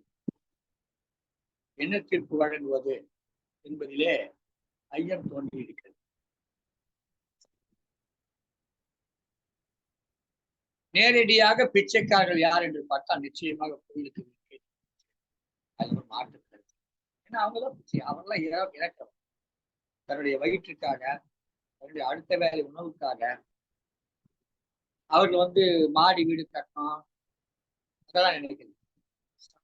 அடிப்படை தேவை எதுவுமே இல்லாதவர் அவங்கதான் பிச்சை. இந்த ரெண்டு விதமான ஐயம் இருக்கு. தங்களுடைய வாழ்க்கையில எதுவுமே இல்லாமல், தன்னிடம் எதுவுமே இல்லாத நிலையிலே கையேந்தி அடுத்த வேலை உணவுக்காக பிச்சை கேட்கிறவர்கள் யாராவது, சார் இந்த மாதிரி கார்டன் வில்லால் ஒரு பிளாட் வந்துருக்கு சார், வாங்கினேன் சார், நீங்க பார்த்து ஏதாவது கொஞ்சம் ஹெல்ப் பண்ணுங்க சார், ஒரு 10,000 ரூபாய் கொடுங்க சார், 20,000 ரூபாய் சார், யாராவது பிச்சை கேட்டிருக்காங்க? சாப்பிடல சார். அதிகபட்சமா கேட்பது என்ன கேட்பாங்கன்னா, சார் ஒரு சாப்பாடு வாங்கி கொடுங்க சார் கேட்பேன். சார் சாப்பிடல சார், ஒரு சாப்பாடு வாங்கி. ஏன்னா சாப்பாடு வாங்கி கொடுத்தா இன்றைக்கு ஒரு 100 ரூபாய் மதிப்பு சாப்பாடு. அப்ப 100 ரூபாய் சாப்பாடு வாங்கி கொடுங்க, இல்ல 100 ரூபாய் கொடுங்கன்னு அர்த்தம். அதிகபட்சமான தொகை கேட்க 100 ரூபாய் சாப்பாட்டுக்கு தான் கேட்க தவிர அவங்க கூட வேற ஏதாவது ஒரு காரணம் சொல்லி கேட்க.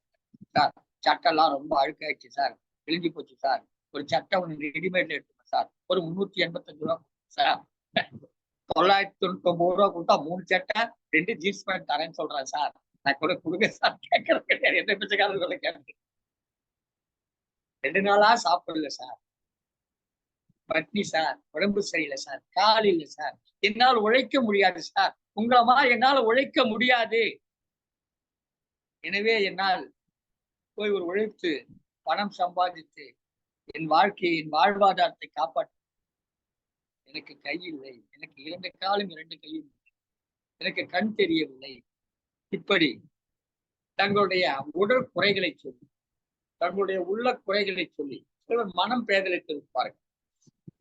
அவர்களுக்கு உணவு உண்ண வேண்டும் தெரியாது, வாழ்க்கை தெரியாது, குடும்பம் தெரியாது, எல்லாவற்றையும் மனம் பேதலித்திருப்பார்கள். அவர்கள் கையேந்துவார்கள். அவர்கள் எதை சொல்லியும் வெறுமனே கையேந்துவார்கள். நாம் தான் அவருடைய நிலையை புரிந்து கொண்டு இவருக்கு ஒரு 10 ரூபாய் கொடுக்கலாம், 20 ரூபாய் கொடுக்கலாம், அல்லது ஒரு தேநீர் வாங்கி கொடுக்கலாம் என்றால், அல்லது ஒரு உணவு வாங்கி தரலாம் என்ற ஒரு முறையை கையாளுகிறோம். நாம கூட என்ன பண்றோம், கோயிலுக்கு ஏதாவது செய்யணும், பிச்சைக்காரர் ஏதாவது செய்யணும், என்ன பண்றோம், ஒரு 3 இட்லி வடை ஒரு 10 பார்சல் கொடுப்பா அப்படின்னு வாங்கிட்டு போய் அதை எல்லாருக்கும் கொடுத்துட்டு வரணும். ஏன்னா அவங்க பிச்சைக்காரங்களுக்கு நாம உதவி செய்யணும். இது இருப்பவர்கள் இல்லாதவர்களுக்கு உதவ வேண்டும். அடிப்படை. அவங்க பிச்சைக்காரர். நிச்சயமாக இவர்களை தவிர வேறு ஒருத்தர் பிச்சைக்காரர் இந்த உலகத்துல. இப்ப அமெரிக்காவில் போனீங்கன்னா அந்த சிக்னல்கள் இருக்குங்களா, வண்டி நிறுத்திக்கணும், அந்த இடத்துல உட்கார்ந்துட்டு இருப்பாங்க. அமெரிக்காவில் யாருமே பிச்சை எடுக்கிற நினைக்கிறாங்க, அங்கேயும் பிச்சை எடுக்கிறாங்க. கையில ஒரு போர்டு வச்சிருப்பாங்க, ஒரு பலகை வச்சிருப்பாங்க, please help me, I am homeless அப்படின்ற ஒரு பலகை வைத்துக் கொண்டு நின்று கொண்டிருப்பார்கள். அங்க அந்த மகிழ்வுந்தில வரக்கூடியவர்கள் கார் நிறுத்தி அந்த கண்ணாடி இறக்கி அழைத்து ஒரு $10 போடுவார். $10 நம்ம ஊர் காசுக்கு ஒரு 800 ரூபாய், 860 ரூபாய் அளவுக்கு. இப்ப கொஞ்சம் உயர்ந்து கூட இருந்து சொல்றாங்க, நம்முடைய நிதி அமைச்சர் சொல்லுறாங்க, டாலர் விலை ஏறி போச்சு, நம்ம பண மதிப்பு குறையில, அது ஏறி போச்சு. அந்த வகையில பார்த்தா ஒரு 860 ரூபாய் அளவுக்கு ஒரு உதவி, ஒரு $10, $5 போட்டு போவாங்க. அங்கும் பிச்சைக்காரங்க, அவங்களும் பிச்சைக்காரங்க. அவங்க எல்லாம் வீடுகள்லாம் இருந்து வீடை இழந்து விட்டாங்க. அப்படி இருக்கு. அப்போ உலகம் முழுவதிலும் எந்த மொழியில் கேட்டாலும் சரி, எந்த நிலையில் கேட்டாலும் அவன் தான் சந்தேகம். சிவகாமி அம்மா அவர்களுக்கும் சதீஷ்குமார் அவர்களுக்கும் திருமதி அனிதா குணசேகரன் அவர்களுக்கும் இது தெளிவாக தெரியுது. யார் பிச்சைக்காரன் இறந்து வாழ்க்கை இது நியாயமா? திருமதி கல்யாணி அம்மையாரும் திருமதி இந்திராணி அம்மையாரும் திருமதி அமுதா சிங்காரவேலும் அவளுக்கு தெளிவாக விளக்கி விட்டு. ஆனால் எதிரணியிலே வைக்கக்கூடிய வாதம் வேறு. அவனுக்கு எதுவுமே இல்லை, வாழ்க்கையில் இனிமேல் அவனால் வாழ முடியாது, தன்னால் தன்னுடைய அடுத்த வேலை உணவுக்கு எதையும் செய்து கொள்ள முடியாது என்கிற சூழ்நிலையிலே அவன் இறக்கிறான். எல்லாம் இருந்தும் இறைவனிடம் சென்று அதை கொடு இதை கொடு என்று கேட்கிறாயே, நீயும் ஒரு பிச்சைக்காரன் தான் என்று சொல்கிறார். நீயும் அங்கு சென்று இறக்கிறாய், யாசகம் கேட்கிறாய், கையேந்துகிறாய். அவன் கையை இப்படி வச்சு கேட்கிறான், நீ இப்படி வச்சு கேட்கிற, அவ்வளவுதான் வித்தியாசம். ரெண்டு பேருக்குமான வித்தியாசம் என்ன? அவன் ரெண்டு கைகளை விரித்து கேட்கிறான், நீ இரண்டு கைகளை கூப்பி கேட்கிறாய். நீயும் பிச்சைக்காரன் தான் என்று சொல்லுகிறார்கள். இப்படி இருக்கக்கூடிய இந்த இரண்டு பிச்சைக்காரர்களே யார் உண்மையான பிச்சைக்காரர்கள் என்று கேட்டால், சமூகத்தால் பிச்சை எடுக்க வைக்கப்பட்ட கோயிலுக்கு வெளியிலே இருப்பவர்கள், அவர்கள் சமூகத்தால் வெறுக்கப்பட்டவர்கள், சமூகத்தால் ஒதுக்கப்பட்டவர்கள், ஏதோ ஒரு சமூக சூழ்நிலையால் இறந்துண்டு வாழக்கூடிய ஒரு சூழ்நிலைக்கு வந்து விட்டவர்கள். இப்படி இறந்துண்டு வாழக்கூடியவர்கள், இறந்துண்டு வாழ்ந்தால் இவர்களை படைத்த இறைவன் பறந்து கிடகு என்று வள்ளுவர் சொல்லியிருக்கிறார். நெத்தா முதல்ல சொன்ன பகுத்துண்டு பல்லுயிர் ஓம்புதல். இதுதான் இன்றைக்கு எழுதியிருக்கக்கூடிய ஆகச் சிறந்த இலக்கியங்கள், ஆகச் சிறந்த நூல்களில் எல்லாம் சிறந்த வரிகள் எது என்று சொன்னால் பகுத்துண்டு பல்லுயிர் ஓம்புதல், அன்பு காட்டுதல். இதைத்தான் சொல்லியிருக்காங்க எல்லாரும்.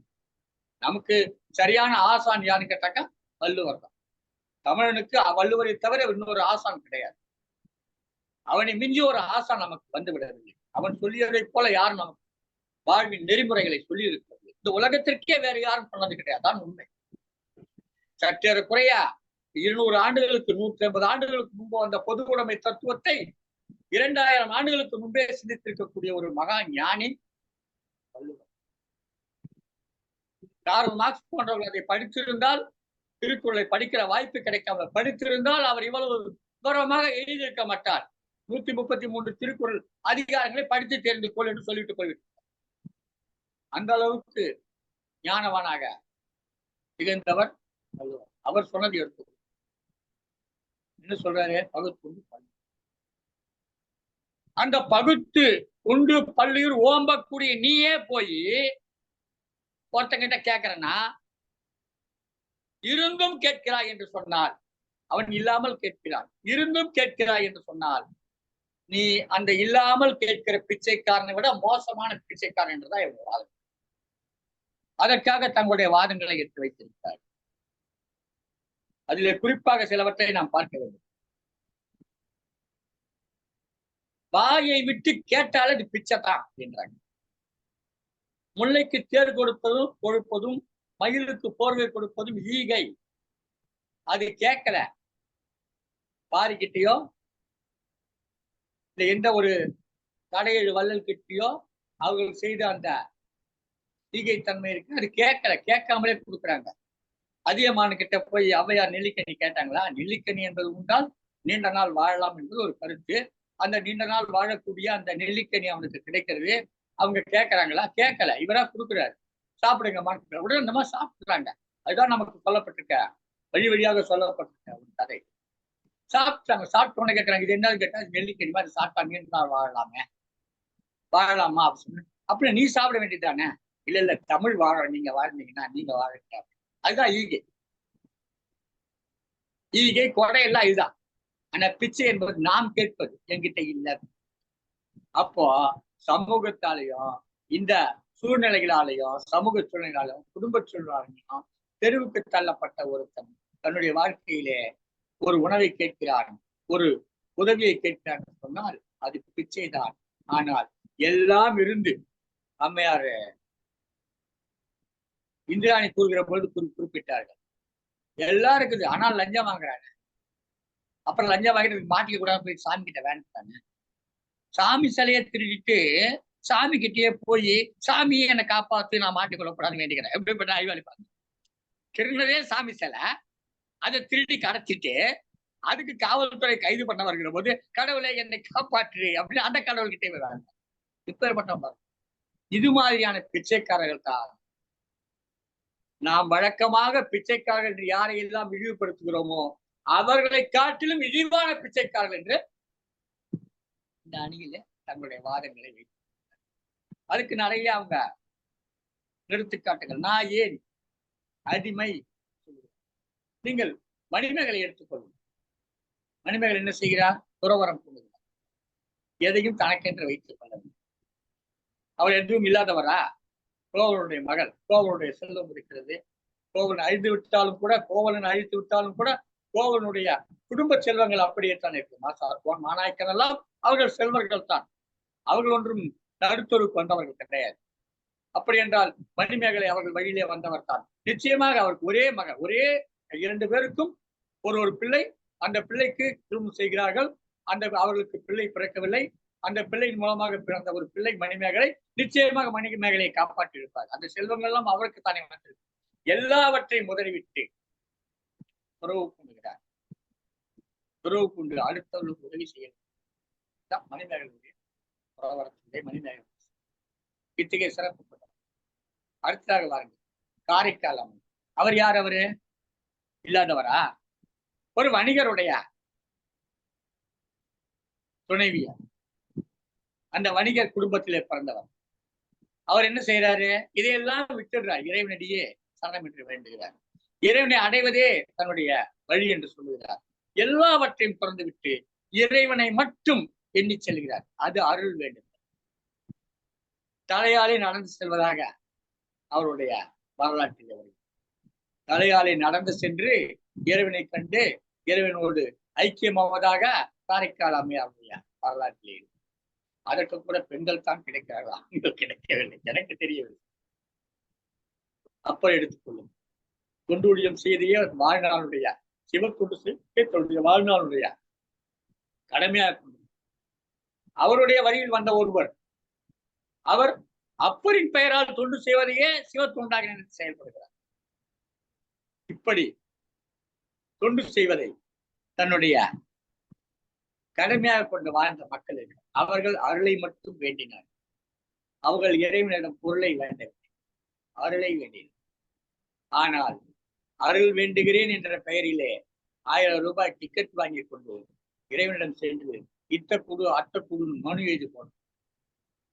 இப்ப வேற ஒரு பேப்பர் எடுத்துக்கிட்டு அதுல லட்சம் வந்தாலும் எழுதணுமா, அதை மாலையா கட்டணுமா, அதை கொண்டு போய் சாமிக்கு போடணுமா, போட்டா சாமி என்ன பண்ணுவாரா, எல்லாத்தையும் படிச்சு பார்த்து நம்ம இந்திராணி அம்மா மாதிரி கரெக்ஷன் பண்ணி சரியாக பார்த்து மார்க் போட்டு அருள் புரிவாங்க.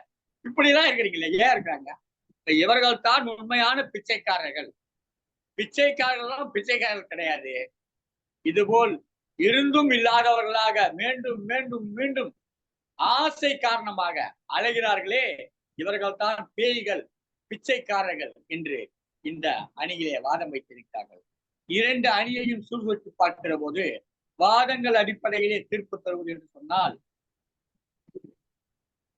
அருளை வேண்டி கோயிலுக்கு உள்ளே சென்று இறைவனிடம் ஏந்த வேண்டிய கரங்களை குவித்து வணங்கி எனக்கு அதைத்தா இதைத்தா, இதை பிச்சையிடு அதை பிச்சை என்று யாசகம் கேட்கிறார்களே, அவர்களே இந்த பிச்சைக்காரர்களை விட மோசமான பிச்சைக்காரர்கள் என்று கூறி இந்த அரங்கை நிறைவு செய்கிறேன்.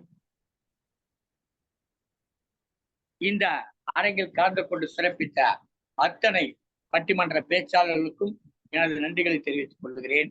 மிகச் சிறப்பான வாதங்களை முன்வைத்தீர்கள். உங்களுடைய வாதங்கள் அனைத்தும் பொன் போன்றது. ஆனாலும் இந்த வாதங்களில் சீர்தூக்கி இந்த உங்களுடைய கருத்து பொன்களை எல்லாம் உரைகளிலே தேய்த்து பார்க்கிற பொழுது இந்த அணியில் வைக்கப்பட்ட வாதங்கள் சிறந்ததாக இருக்கிறது. உண்மையான பிச்சைக்காரர்கள் தெருவிலே நின்று பிச்சை எடுப்பவர்களை காட்டிலும் இருந்தும் இல்லாதவராக எண்ணி அவர்கள் இல்லாதவர்களாக இருக்கிறார்கள். இவர்கள் இருந்தும் இல்லாதவர்களாக, ஆசையின் காரணமாக இல்லாதவர்களாக எண்ணி வாழக்கூடிய இந்த பிச்சைக்காரர்களிலே இவர்களை விட கீழான பிச்சைக்காரர்கள், சரியாக சொன்னால் உயர்ந்த பிச்சைக்காரர்கள் கூறி இந்த அரங்கை நிறைவு செய்கிறேன். நன்றி, வணக்கம். தங்கத்தமிழ் தொலைக்காட்சி வழியாக இந்த நிகழ்ச்சியை கண்ணுற்றுக் கொண்டிருக்கிற அனைத்து அன்புள்ளங்களையும் வேண்டி கேட்டுக் கொள்கிறோம். இந்த பட்டிமன்றம் குறித்தும் இந்த நிகழ்வு குறித்தும் உங்களுடைய கருத்துக்களை பதிவிடுங்கள். அது மேலும் இந்த நிகழ்ச்சிகள் சிறப்படைய உதவி புரியும். மேலும் இந்த நிகழ்ச்சியை உங்களுக்காக தொகுத்து வலையொலியில் பதிவேற்றி உங்களுக்காக தமிழ் தொண்டாற்றிக் கொண்டிருக்கக்கூடிய திருக்குறள் தொண்டர் திருமதி சிவகாமி சண்முக சுந்தரம் அவர்கள் சங்கத்தமிழ் தொலைக்காட்சியுடைய மேலாண் இயக்குநராக இருந்து சிறப்பாக செயலாற்றி வருகிறார். இந்த நிகழ்ச்சியை உங்களுக்கு வழங்கிக் கொண்டிருக்கிற அவருக்கும் நம்முடைய நன்றிகளை தெரிவித்து இந்த நிகழ்ச்சியை நிறைவு செய்கிறோம். நன்றி, வணக்கம்.